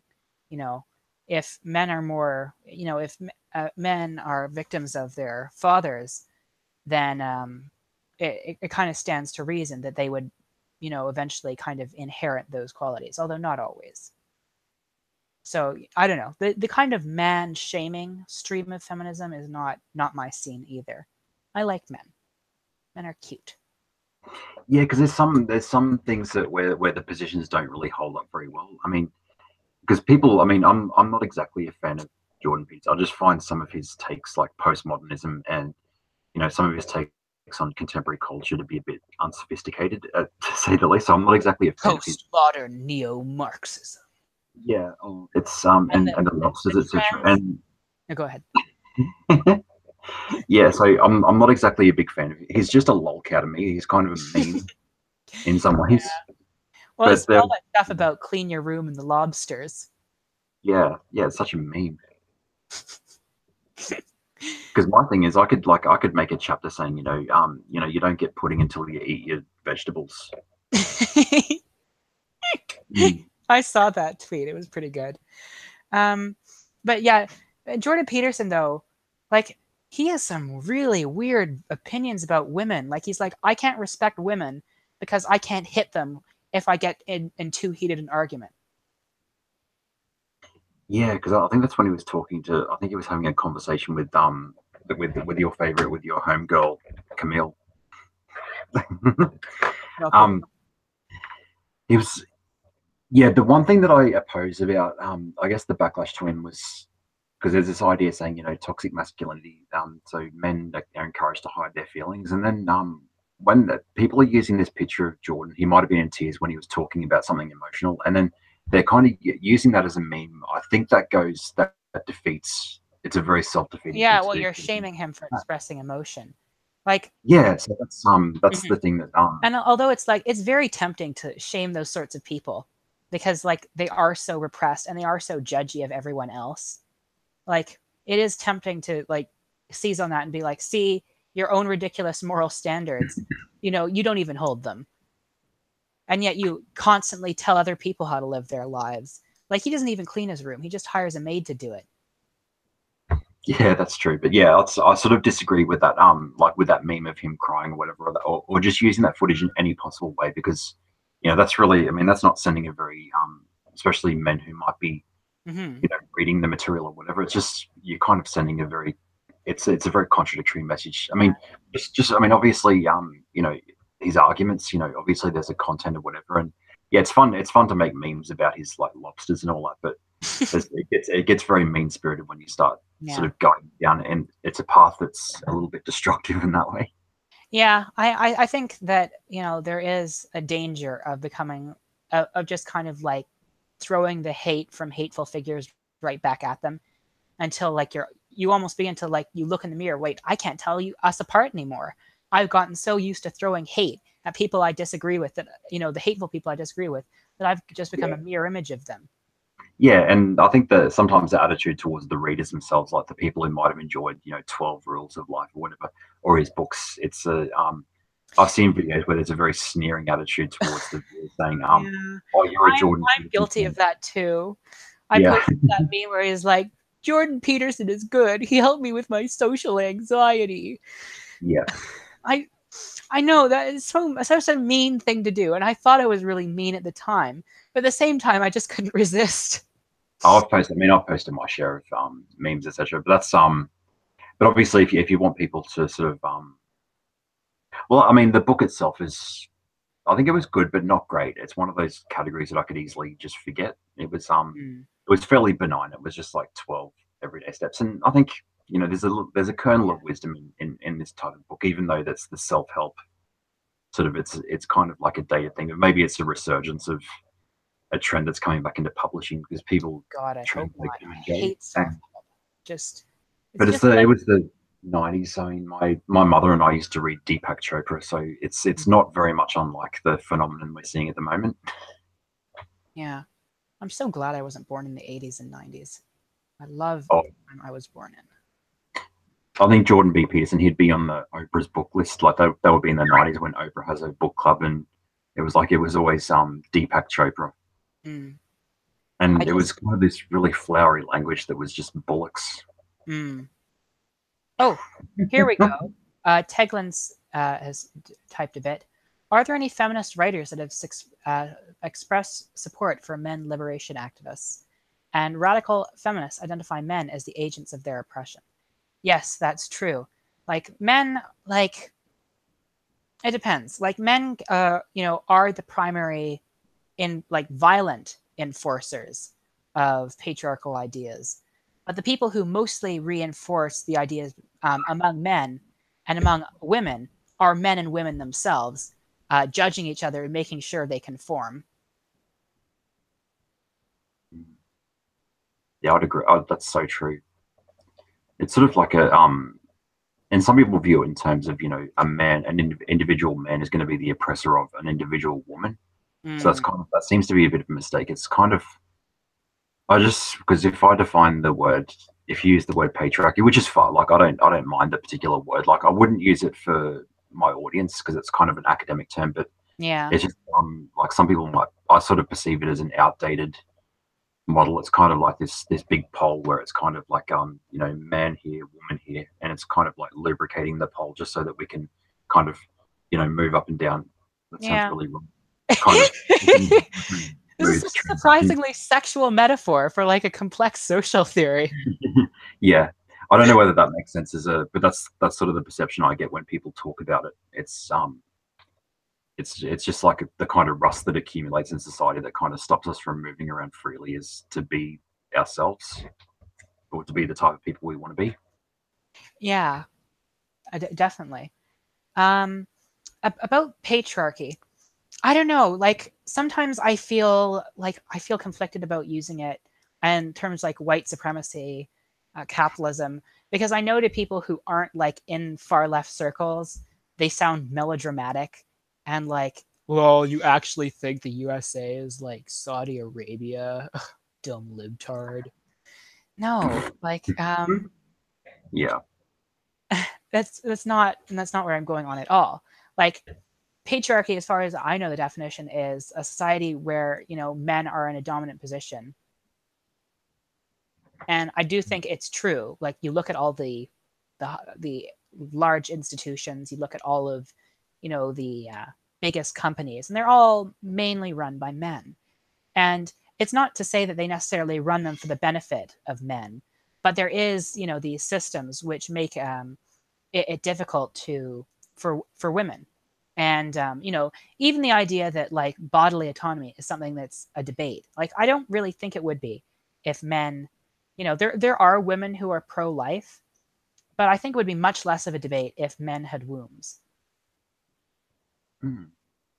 Yeah, because there's some, I mean, when it talks about equality, because that's really where, because when people use the dictionary definition of a gender equality movement, it's because sometimes it conflicts with certain political things. So there's other positions on the left. So let's say that we want the argument that we want, let's say that we say like, why aren't there more women CEOs in those positions? But like some political positions, whereas I don't really want people to be CEO. I don't want anybody to be a CEO because it's such Yeah, a yeah. Oh God, you're right. You're preaching to the choir here.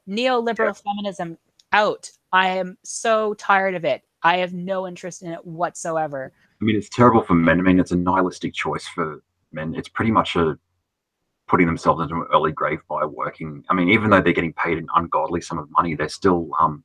It's a very nihilistic decision. That it's not a rational decision that ordinary people will make.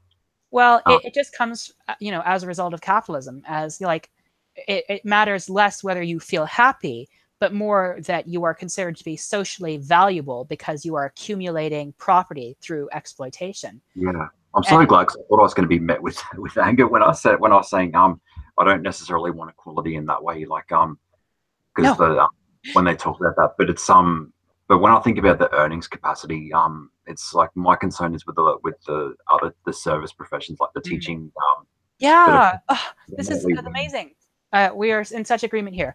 I think that the condition, the problem is not so much that women need to occupy, like, become more CEOs and more like senators. Like, no, no, that's cringy. Uh, no, the problem is that careers that women choose to do are undervalued. Like, why are nurses and teachers paid so little? These are really important jobs that are like fundamental for the wellness of our society, and yet they're so undervalued because they're women's work. And like, and it also comes true is when a job starts to shift from being you know socially undesirable to socially desirable, and then masculine from socially undesirable and feminine, you start to see the pay like climb exponentially. Like women used to be really involved in IT. Actually, like it was mostly women who were running the computers and all that up until about the early 80s when the profession started to pick off. And then women kind of like fell off the career and became dominated by men.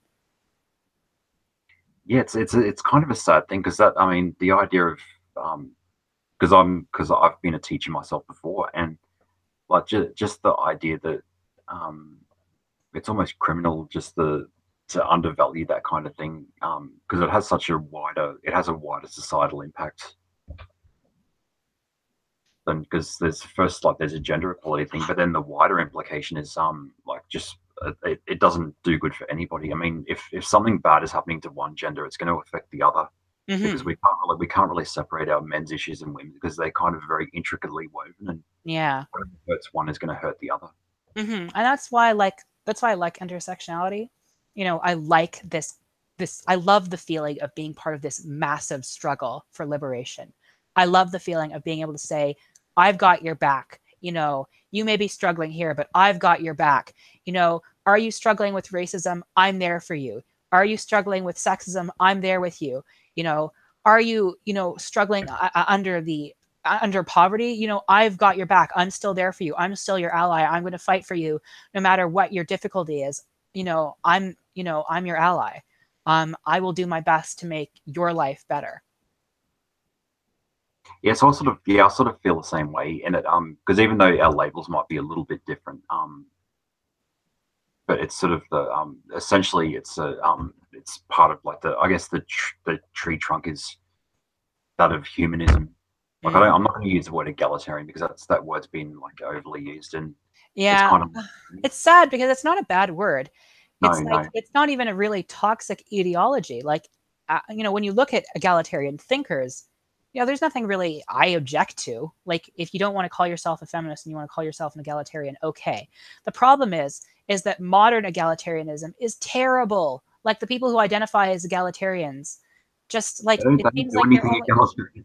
They're like, I actually believe in equality, unlike you feminists or feminazis, should I say. And then they go on these long rants about exposing, like, here, the most liberal, crazy college in America did something stupid. And everyone's like, wow, this is such a great threat to the society. I'm like, okay, come on, come on. Like 50 activists at one of the, like, the most, progressive places in America. And you're really like raising hell over it. Like, what is with you? Like, where is your focus on real issues? Why are you like relentlessly strawmanning and nut picking feminists and the left?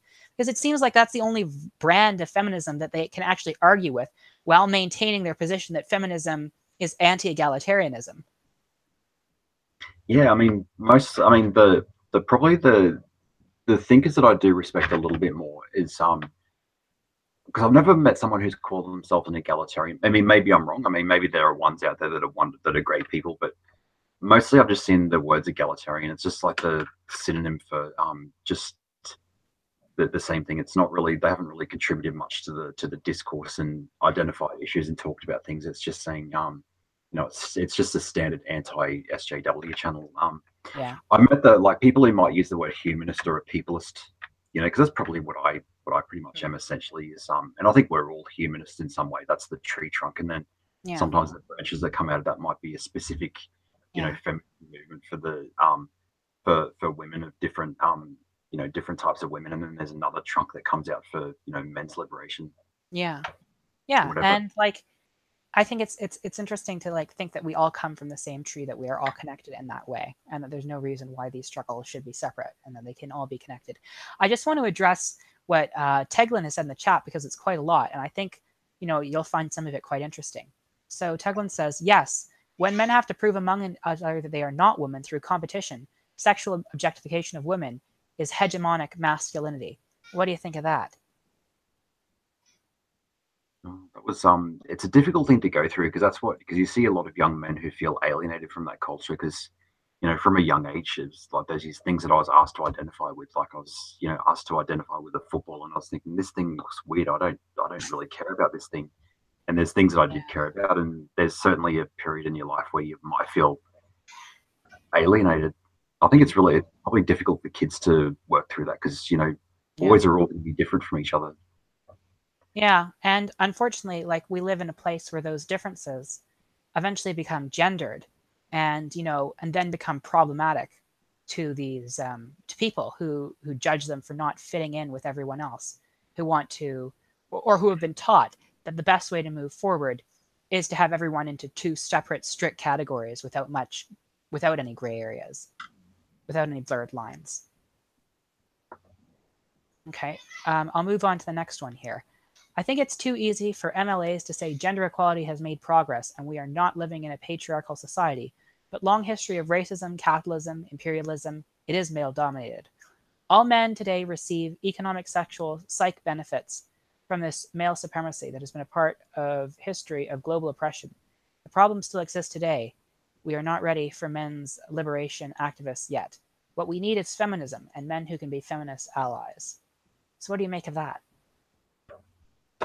Well, I think there's room for both movements. I mean, because my contribution to whatever feminism is, that's very limited. I mean, what I see a lot of male feminists who may be doing things that are more harmful to the movement, especially when I see some YouTubers, because it sometimes becomes an excuse to just get caught up in this more of this masculinity where it's competing with these anti SJW YouTubers, and it becomes this dick waving competition, and sometimes they can actually do more damage to the movement itself. And I've just seen cases where like I saw it last night on Twitter, like there was a woman who was getting because she disagreed with like politically, it was just like being sort of disrespected like that as well.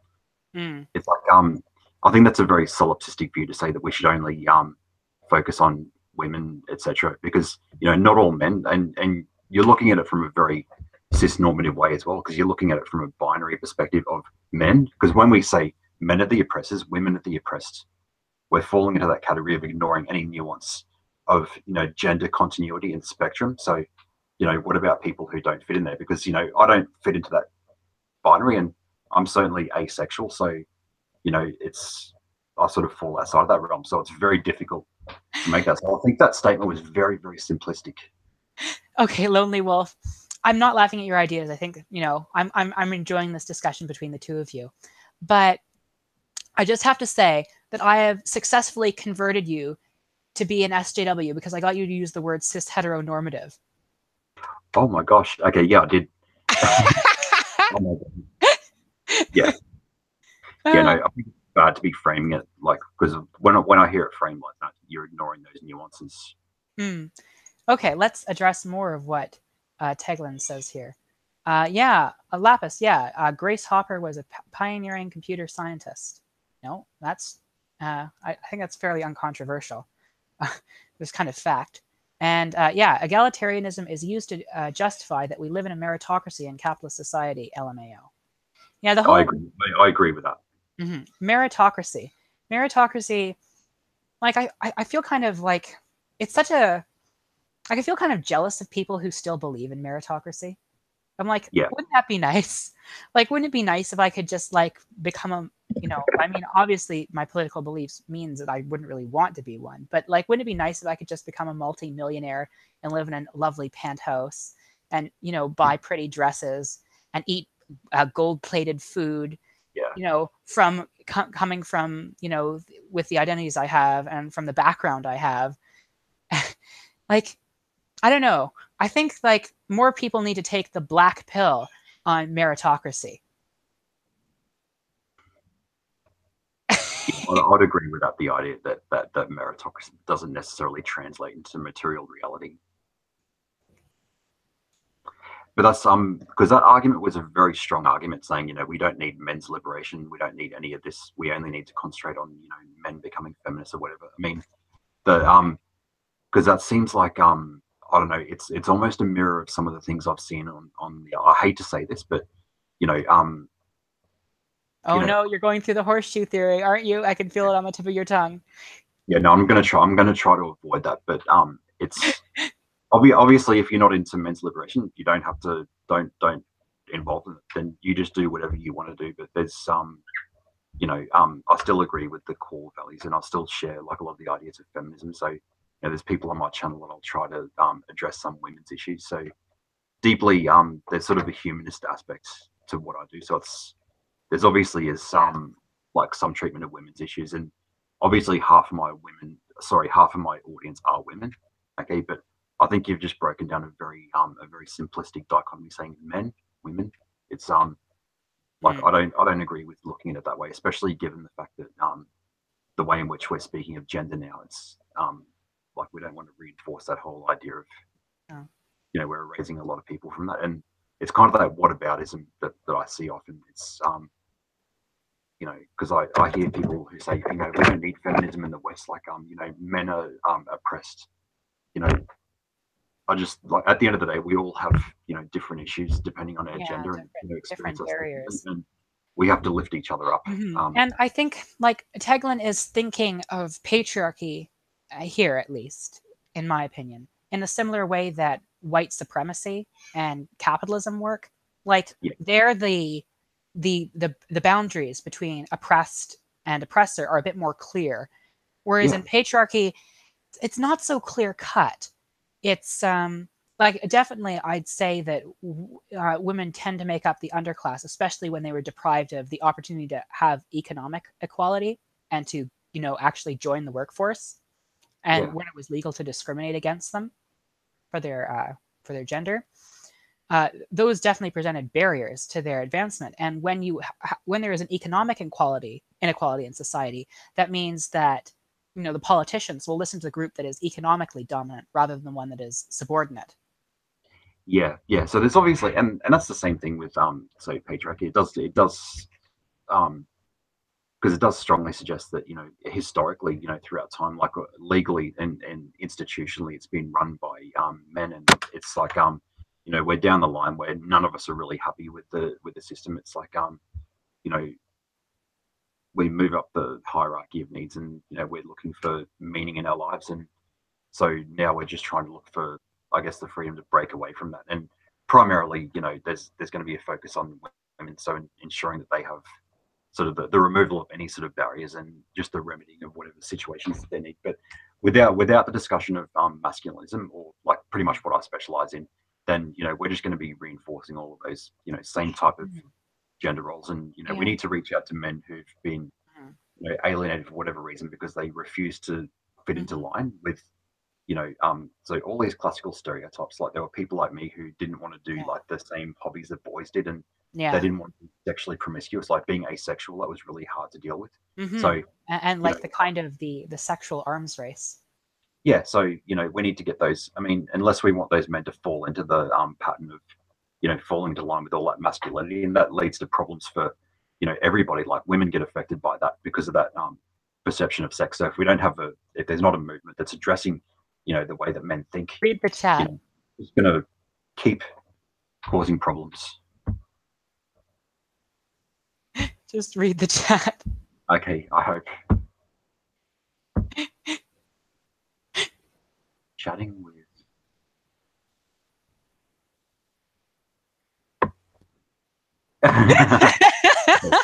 that's great. I love that.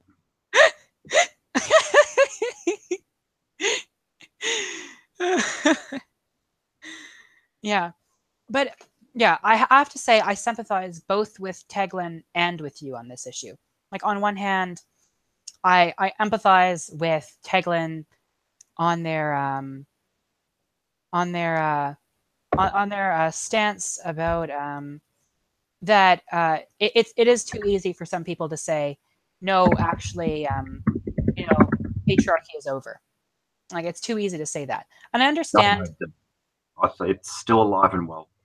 Yeah, I think Teglin kind of like misinterpreted your reluctance to use the term with a denial of the system itself. I think maybe that was something that happened in terms of the comment. Yeah, no, it's very much it's a thing that I use probably for the audience. Okay, because that's the thing. Because these words are very academic, and we're talking about a lot of the same concepts, but I tend to not. I try to avoid terminology in itself, but we're pretty much talking about the same concept. I'll talk about an outdated system of expectations, but that's a very simple, unnuanced way of looking at it. But other people will talk about paid. We are talking about the same thing, I think.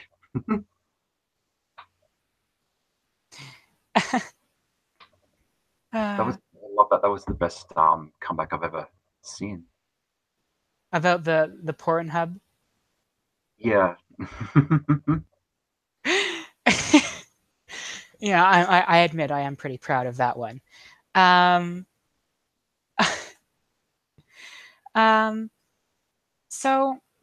anyway, on the other thing, I do empathize with the idea that everyone will have their own way of approaching this fight for equality. Some people use the term intersectional feminists. Some will just be feminists.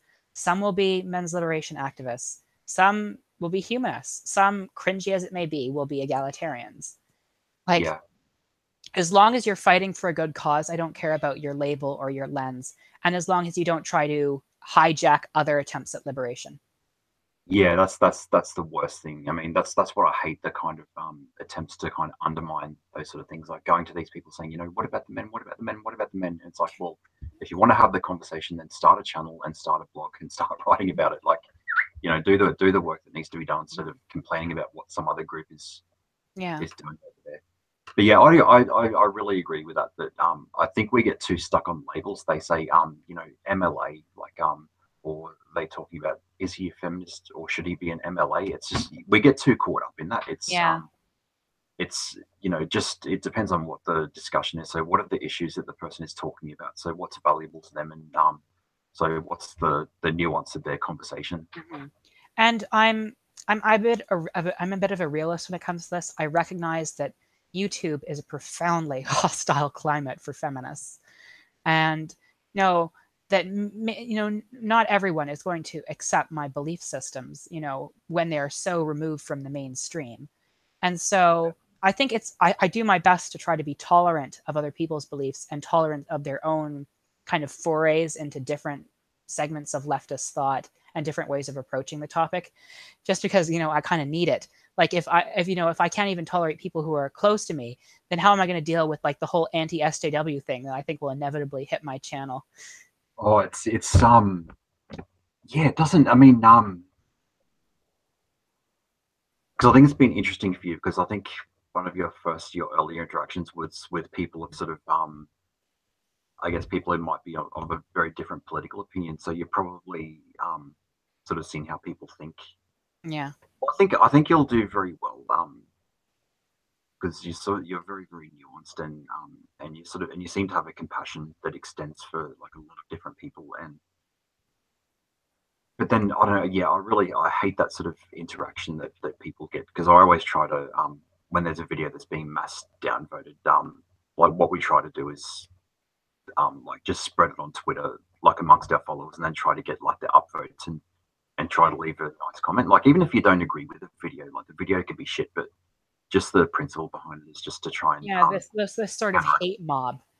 You yeah. know, So we send our love mob. That's that what you see it that's kind sometimes on Twitter as well. You know, someone does an unpopular take and they get like completely their of, the replies just completely dwarf the likes. You know, the ratio is just too telling. And you know, every now and then there are comments that actually deserve the hate mob. Like there was that editor of I think it was like Al Jazeera in Pakistan, and he was like, you know, we'll never be able to stop the exploitation of children, but it produces great art. So there is that. oh god, they don't even try anymore. like like that. Oh yeah, some random geek. Rebellion is a stage in the development of revolution, but it is not the revolution. Yes. And some random geek, a kitty pile instead of a dog pile. Yes.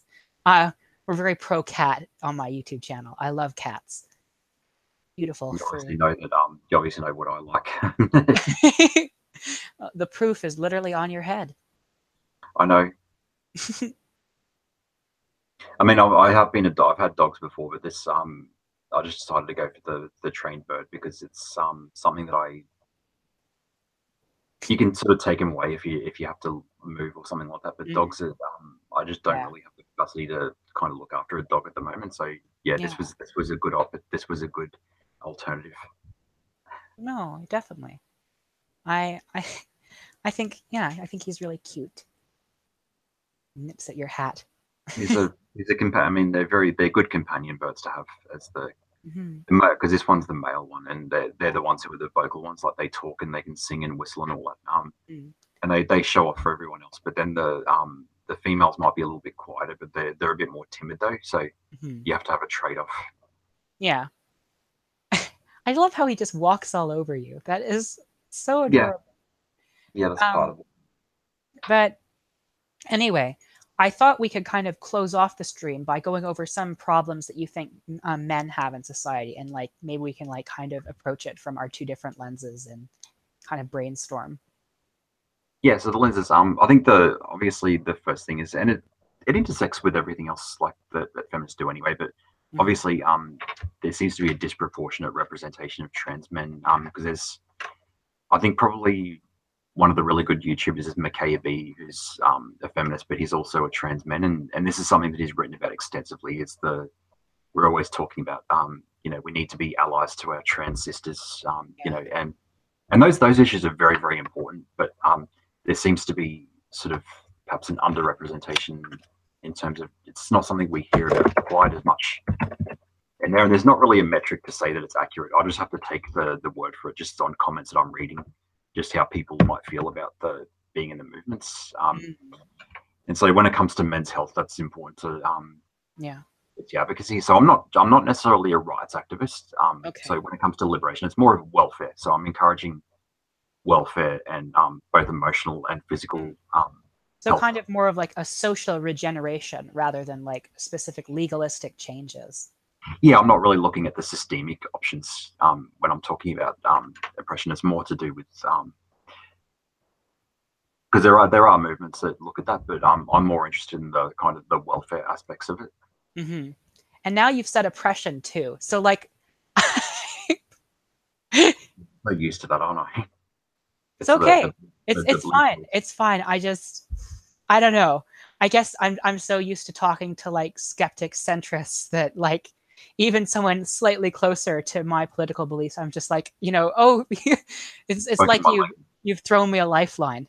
Because I mean, it's probably easier to use that those type of things because if you're speaking to a feminist, then you can use those type of words, and it's all fine. Mm. Um, Tegman says that there's a disproportionate representation of trans men in trans politics, activism, and media representation.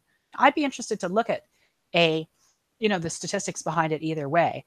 I have to say from my personal experience that trans women get more attention, but like that's so subjective that I wouldn't even bother. And this is the thing. I mean, it's a subjective thing. I mean, we can't really. It's hard to look at the metrics, isn't it? Because because I can only go by what I'm hearing from trans men who've said this to me.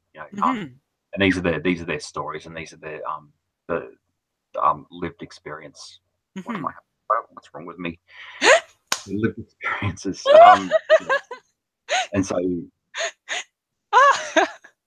and they feel like they're getting left out of the conversation. In some, I almost feel like titling this "Lonely Wolf Goes Full SJW," or maybe that's just how I'll advertise it. Yeah. So now I'm like a although I spat out the red pill very quickly though, so it kind of makes you a purple one. Like if you had a red pill before and then you start taking blue pills, I'm assuming you turn into a grape. And that's what we're trying to do, of course, with our conservative friends in the chat. Yeah, well, I think they kind of are in some ways because I think they're more progressive than what they think. Yeah. Because like when you ask them their opinion and you really dig into their opinions, you're thinking, well, you have this view towards it's not that different from what I've said. So, yeah. In terms of social issues like LGBT and everything like that, when you sort of ask them deep down, what they think, there is a certain wokeness that they have.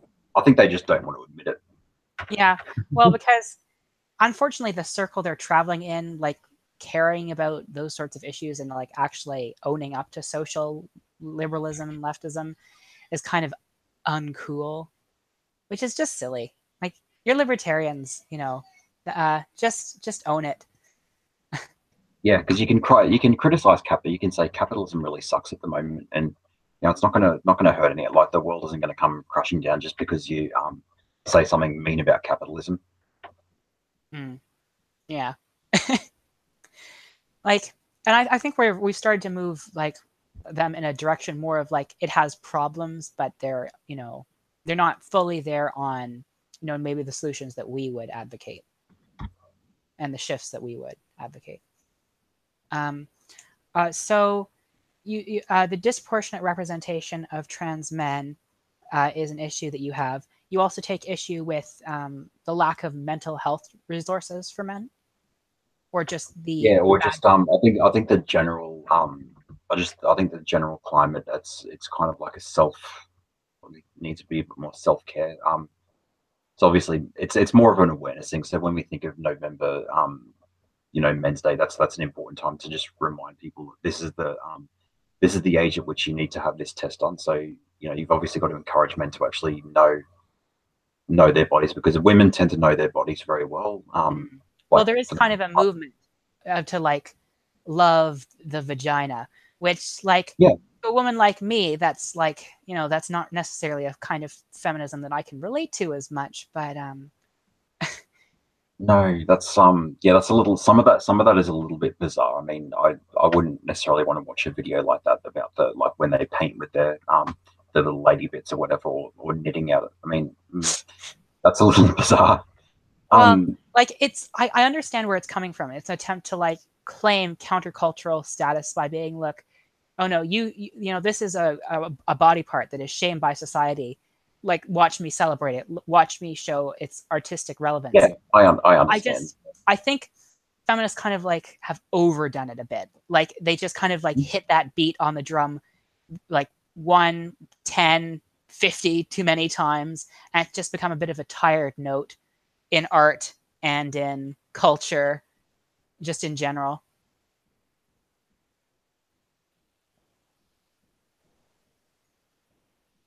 Yeah, so what's because I guess I try to dedicate like a video to sort of each particular issue. So it's mainly, I mean, it's obviously feeling it's because it seems to be on the either ends of the spectrum because that's what we don't really look at. I mean, I think the traditional MRA it does focus mainly on men of a particular age, kind of in the middle of their life. Yeah, So like the when man it's who is it's sexually custody, dissatisfied, and kind of yeah, did um, the kind of mid-20s to mid-30s. yeah. So you obviously want to. There's probably men who need to be reached out at a young age when they're sort of that's in the Hmm. years where they're kind of being ostracized the most if they don't fit into the whatever they're supposed to be doing. And then a Hmm. lot of older men once they get to retirement as well, and women as well. Like I can't stress it enough. Yeah, it's But they're they, discarded as useless.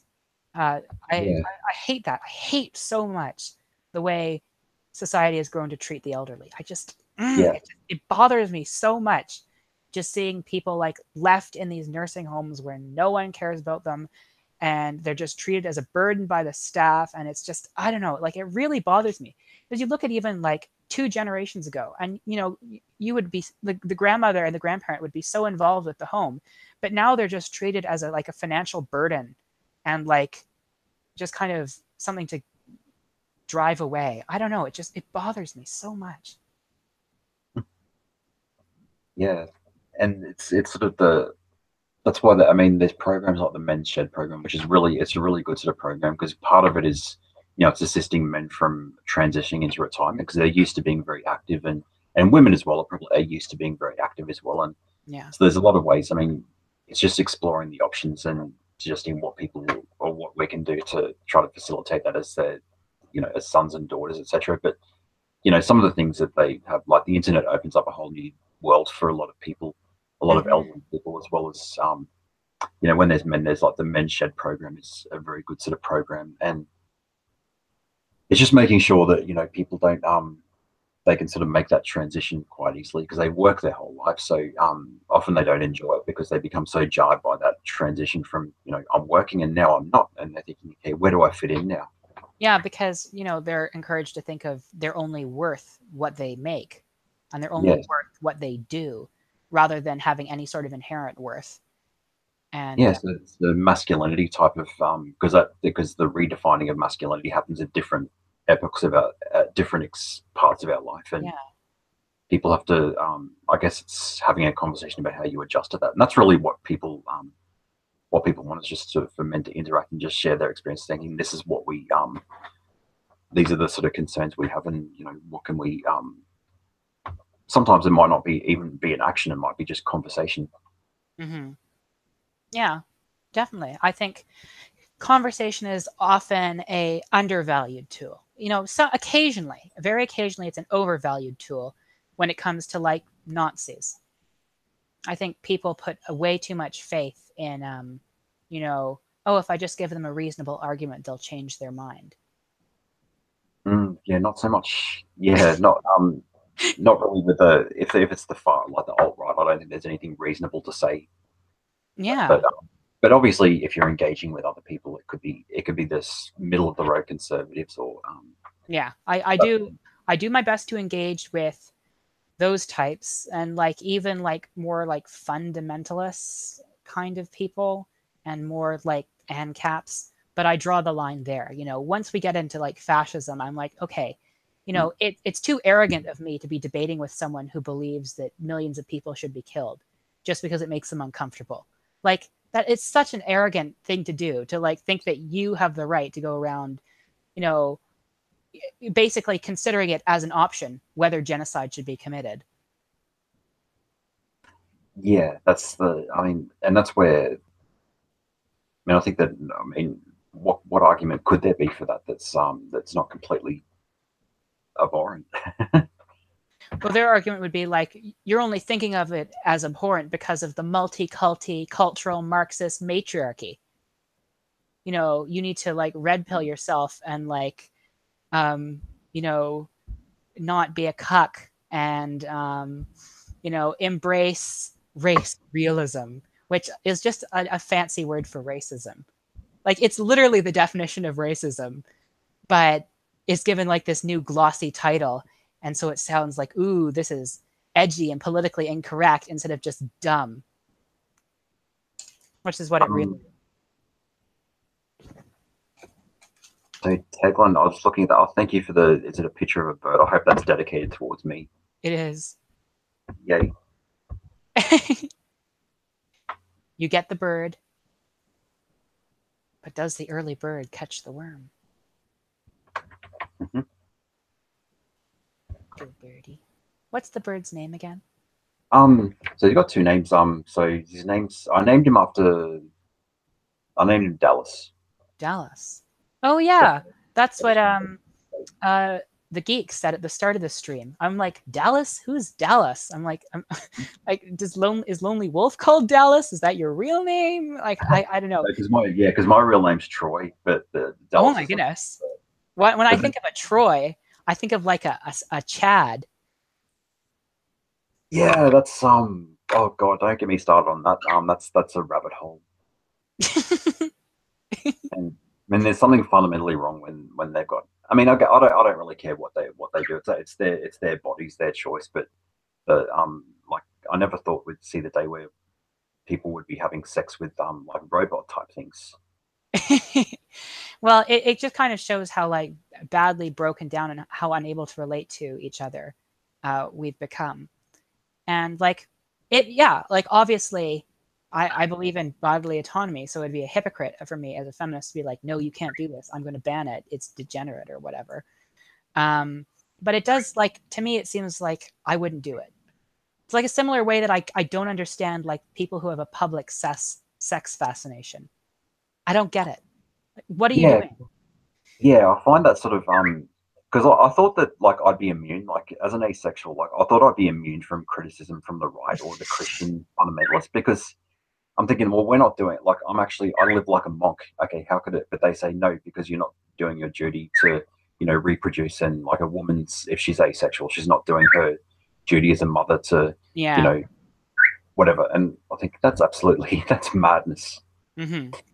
It's a bit silly to believe that you could ever think of the right path for every person. And anyone who deviates, there's not something wrong with the people who judging you for deviating. There's something fundamentally wrong with you. Yeah, I mean it's a weird thing to kind of think about, and I guess for a lot of us we do end up internalizing those type of things. Like even the way I mean the language I use, I'm thinking, oh, that's kind of self-deprecating in some ways, but Mm. I think people we sort of deal with things, but we deal with things a little bit differently. So I mean, I try to desensitize myself to the whole thing because as a like sort of non-binary type Yeah. person, like I try to expose myself to the memes that are going to be the most offensive to that particular group, and then that kind of desensitizes me to To like the far right.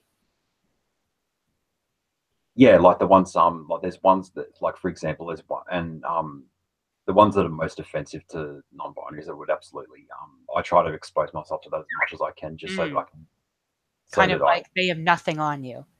That's just that's I mean yeah, that's why like I emphasize the cultural Marxism thing in my channel and in my Twitter account. yeah Is because I consider it such an absurd conspiracy theory. But like the whole proof of the conspiracy is that people are constantly denying it. So like, oh, obviously, you're a cultural Marxist, you're denying it, which is a really weird, twisted logic. But it's kind of seen as another sign of your duplicitousness instead of being honest about your intentions. But actually saying, no, I identify as a cultural Marxist, kind of throws them for the loop. Because why would, this secret evil conspiracy funded by George Soros be so overt about its intentions? yeah because I can like it's easy for me because sometimes you can actually break the ice with a conversation with people that who might be a bit more kind of conservative or libertarian. Yeah. Like I can just openly go up to them and say, oh yeah, I know what it feels like because I'm one of those like weird ass Tumblr genders. So and then they don't really know what to say. They say, oh okay, tell me more. Yeah. I think like what would really help non-binary acceptance is if more people knew non-binary people in their life. Yeah, because you just get to know them and then be friends with them, and then often you forget that they even are that way when and it's also and the burden's also like for me as well. I find it important that I'm sort of proactive and sort of putting an image out there that's that we're just like everyone else. Yeah. Um, Yeah, you're that just. we have interests, we have personalities, Hmm. and we can be funny and we can get along with all types of people. And you can be problematique. Yes, yeah, I'm not exactly politically correct and all.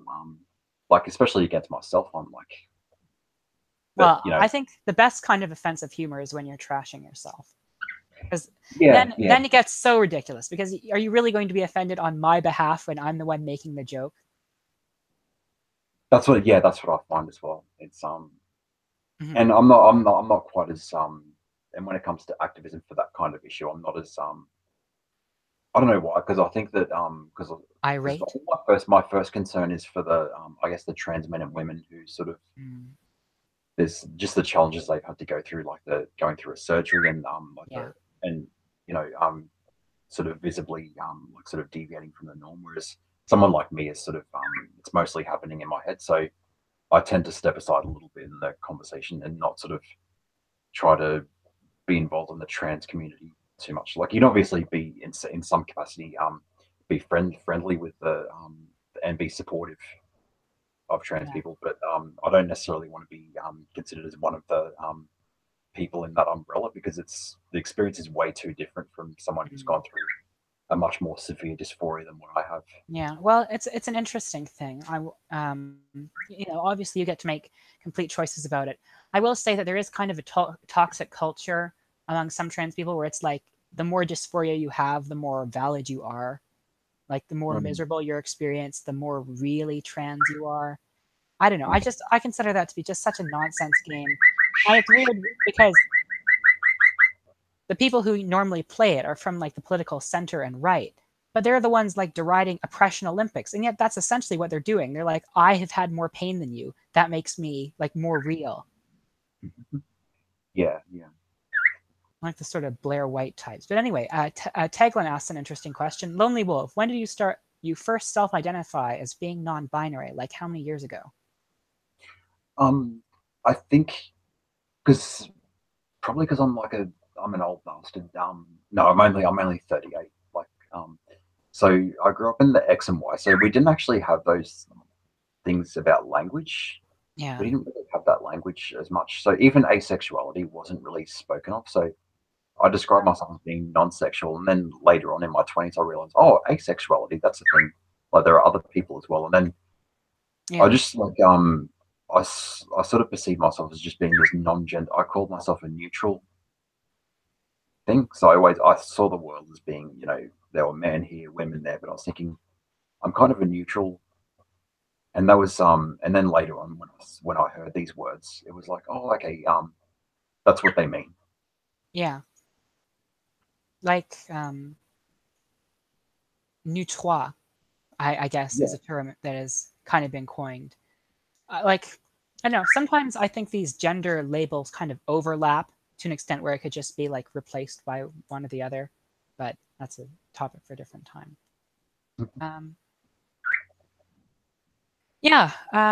So I guess it's just kind of interesting, thinking about like the true diversity of non-binary because like when I think some people think of non-binary, they think, oh, they're all just a bunch of teenagers, they're trans trenders, you know, they only care about making themselves look like special snowflakes, and um, they're not really truthful about their identity, and they all have a bad fashion sense.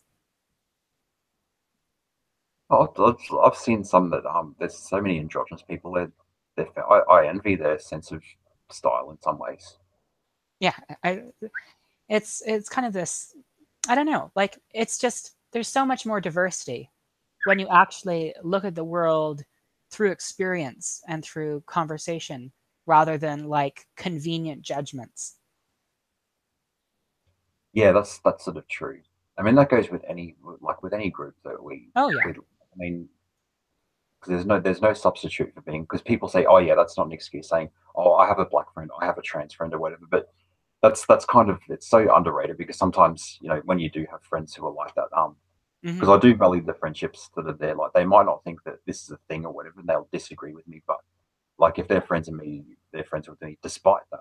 Like I sort of I Yeah. kind of appreciate that on some level. Although it does sometimes devolve into like they treat you as the token, like, oh, you're all right, but the other ones are the trouble. Yeah, I try to avoid any sort of because I sort of look for the signs of that sort of thing, and sometimes it can happen on either end. Like sometimes I feel, especially the Clinton like when she was doing her campaign, because Ugh. hopefully you're a Clinton I'm like not a fan of Hillary Clinton. I I think think okay, I can speak freely then. Um, I can speak freely. It felt like she was playing Pokemon. She was collecting every possible minority, saying, uh, "Oh my God, Pokemon Go.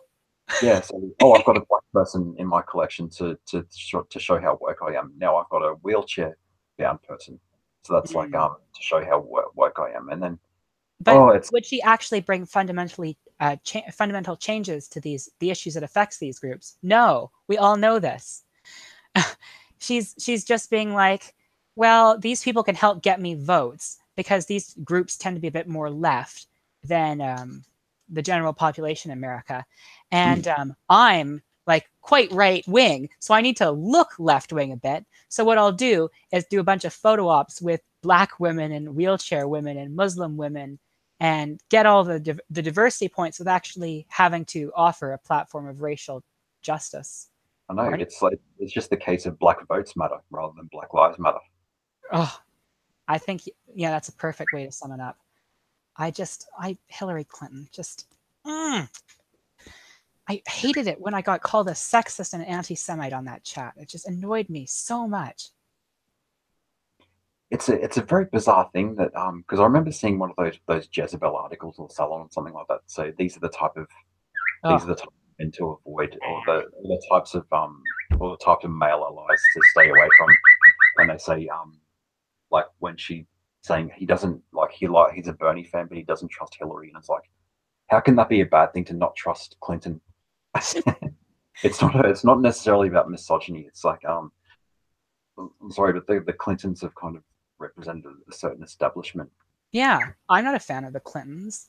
And like I don't know, I find it fairly condescending to suggest that just because I don't like your favorite politician, it means that automatically I've internalized misogyny. Yeah, because there's a lot of that. They keep saying the Bernie Bros or whatever. I mean, admittedly, I think after the thing played out, like I don't think it would have been a good idea to go and say, "Oh, well, I've lost Bernie, so now I'm going to vote for Trump." No, that was Like, stupid. no, That that was would that wouldn't completely have been ridiculous. Very immature. Like that wouldn't be if you pragmatic. had I to mean, go contrarian, you should have voted for Jill Stein or like the Socialist Workers Party or something. yeah, Just don't prop up. Oh, Teglin, thank you. Aw, you're right. You're just writing ruthless political criticism, not being sexist. I like to think of myself as ruthless political critic. yeah. But Have you changed? You got a different shade of lipstick on today because you had yes. like a red one. I like that color. Aw, thanks. Um, but yeah, I thought the Clintons were like they just to me they like are the faces of neoliberalism. Like when I think of neoliberalism, I'm like I Bill Clinton's face like pops in my head. Hillary Clinton's laugh pops in my head. I hear like Pokemon Go to the polls echoing in my brain. It's just yeah, like I can't separate them from all the things they've done over the years. And like now all of a sudden them go around claiming to be like really progressive. It's an act. It's an illusion. No, it's like in the '90s, saying, "Oh, these despicable whores, they're trying to ruin my husband," and then 2016, "Oh, I'm a feminist, vagina, vagina, vagina." Yeah, like Like, yeah, right. yeah, you're not a feminist, Hillary Clinton. Like, I tend to be quite inclusive with the label of feminism, but like, if you're going around calling black males super predators, and you're supporting your husband even when he like engages in like sexual assaults and philandering, and like you slut shame these women who sleep with him rather than like criticizing his infidelity, like yeah, like what kind of an ally to women are you? Yeah, It's it's only it's when it's politically convenient to you, right? yeah, That's and then I mean, no wonder she. I mean, it's I don't know how she could have won an election like that because then to trot out Lena Dunham and Amy Schumer, it's a kind of it's kind of the neurotic branch of feminism, I guess. That's because I hate looking at it as a monolith, saying it's all. I just say, this is the like that's the good feminism. Like that's if I watch McCabe, like that's the very empathic kind of it's very academic and but also has the enough pathos in it to be convincing. And then there's your channel and like there's a few others. So there's the strong feminist positions and then there's the weak ass ones on this side. Yeah. And once again, like there's obviously going to be, diversity in this. Like there's feminists that I like agree with some of their stuff and like disagree with other bits of their stuff. And then there's feminists that I like completely disagree with and that I think like almost are like worse than some anti-feminists, like Oh Goody Margaret XX. Like yeah, I don't think I've ever met a more determined hater of trans people in my life. yeah. That's like thinking because I'm just sort of thinking like what like aren't you if you're a feminist aren't you supposed to be writing about women's stuff and you're focusing the attention on trans people? I'm thinking Which it certainly explains why TERFs are such a tiny minority of the feminist movement, is because their ideology does so little to draw anyone in. It's all about reinforcing an already existing groupthink and harassing a selected group of outsiders.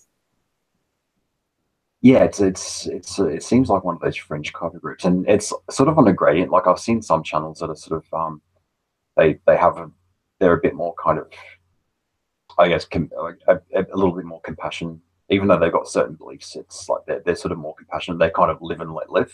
But TERF then life. on the extreme ends, it's kind of like it gets to the fact of being stalkerish and very almost perverted in some ways. Yeah. Like, what possesses you to track down every single positive selfie a trans woman takes on Twitter and to comment that you're a man? Oh, it's perverted and there's some sort of neurosis that's going on. And I mean, yeah, that's sort of quite horrible. And then there's also the other end of the spectrum as well, the kind of I guess the CH Summers, like Christine Summers, is the ones they sort of a bit dubious about what Mm. her because she's on another kind of extreme end of feminism that borders on anti Yeah, feminism. Which I Christina find Summers is is a bit weird dull for me. because occasionally she makes good critiques of weak, like feminist talking points. But then she uses these critiques to kind of strawman feminism and make bad talking points of her own about the oppression of boys, which like exists, but not in the way she's describing it as like the war on boys. Like it's very different than that. It's not like I don't even like I barely ever talk about a war on girls because unless we're talking about like the Congo or like Nicaragua, it seems a bit melodramatic. Like Yeah, why because does everything always have to be framed as like militant? Like the war on drugs, the war on poverty, the war on terror. Like just be a bit original for once, Think of something else as opposed to a war. Can't you think of humanity's problems in any other way but war? yeah, I mean, she's I don't know. I'm not really. I haven't really watched some of her stuff. She just seems a little bit dull to me. Like I don't. She just doesn't interest me that much. Like Mm. maybe Paglia herself, she belongs to that same school of that anti-feminist sort of school. But I at least have a bit more respect for her because she's got her own thing. Like she's a good author of like art and literature and all that. So she's got her own specialty she writes about. So that's and I enjoy those sort of books themselves. But Mm-hmm. as for like her opinions or whatever, I'm not really on board with a lot of the stuff that she says, especially in the YouTube interviews, etc. It's that's where they kind of the same thing that's made her succeed as an art critic, as an author, that kind of As lets her a down. social critic. As a social critic, it kind of lets her down a bit, or it creates a lot of stir about that, and not always positive. There's also a lot of negative attention she's going to get, and yeah, I mean, some of them are crazy. The ideas that she comes up with are absolutely insane, like especially the view towards rape. I can't. There's no way that I could agree with some of the things she says. Doesn't she like think that like women bring it on themselves or something? Yeah, yeah, it's like it's saying that when women are dressed up in a certain way, they're sending signals out, and that no means no is a sort of misguided concept in some ways. Like that's simplifying the argument very very much, but it's But So it's like almost thinking, okay, and then men are naturally, and that's the problem. Like I think the ones who put her on a pedestal, like the Sargons and all that, who think, oh, she's the goddess of, like she she's such a wonderful. she's the red-pilled feminist. Yeah, I mean, if the people actually read her like work or whatever, she is very like ironically, she actually there's a certain gynocentrism she has in her writing. Like she thinks that women are the superior sex, and the reason that men do these things is because they're threatened, because they kind of know that they're the kind of primitive sex, and they have to. That's a really weird view, because it seems like it supports oppression that women are facing by creating new sexist categories, by flipping the old ones on their head. That's so And weird. some of the argument came from a long sort of a from a while ago, but that's kind of the subtext you read into it, that there's like a that there's a certain primitivism in kind of men or whatever, and Hmm. it's and some of the stuff she writes about men using sort of a Freudian analysis when it comes to with her writing, I think, because I don't think that the ones who worship her, you know, like some of them probably haven't read her early work like Sexual Persona and realized that there's, because that's what Chrisiosity was saying, because we both read her and Yeah. we sort of enjoyed the book, but we're thinking, I wonder how many of these men have actually read her work and realized that she's kind of there is a gynocentric element to like some of her philosophy or whatever, like Which is so funny, because that's like probably the one time you can actually use gynocentric and it not be completely off kilter. no, it's just to describe maybe her maybe philosophy and her view of the world as women as the superior sex Mm-hmm. and stuff like that. But yeah, I think a lot of people haven't read how sort of shocking some of her work was, so that's why they so yeah, sure. I think she's misunderstood by both sides. I mean, probably some of her critics, they might not have read what her work is, but then at the same time, the Even ones who prop her her up, fans. yeah, even the ones who prop her up as the red pill, like if they haven't read her work, they might have a different idea. Mm-hmm. So yeah. Anyway, it's getting to be like 10:10 where I am, so I think I Oh, will okay. conclude the So you stream. need some, But it's you been really, I think this has been a really lovely and productive chat. I've personally enjoyed a lot of the insights that you provided. I think we mostly agree on lots of things.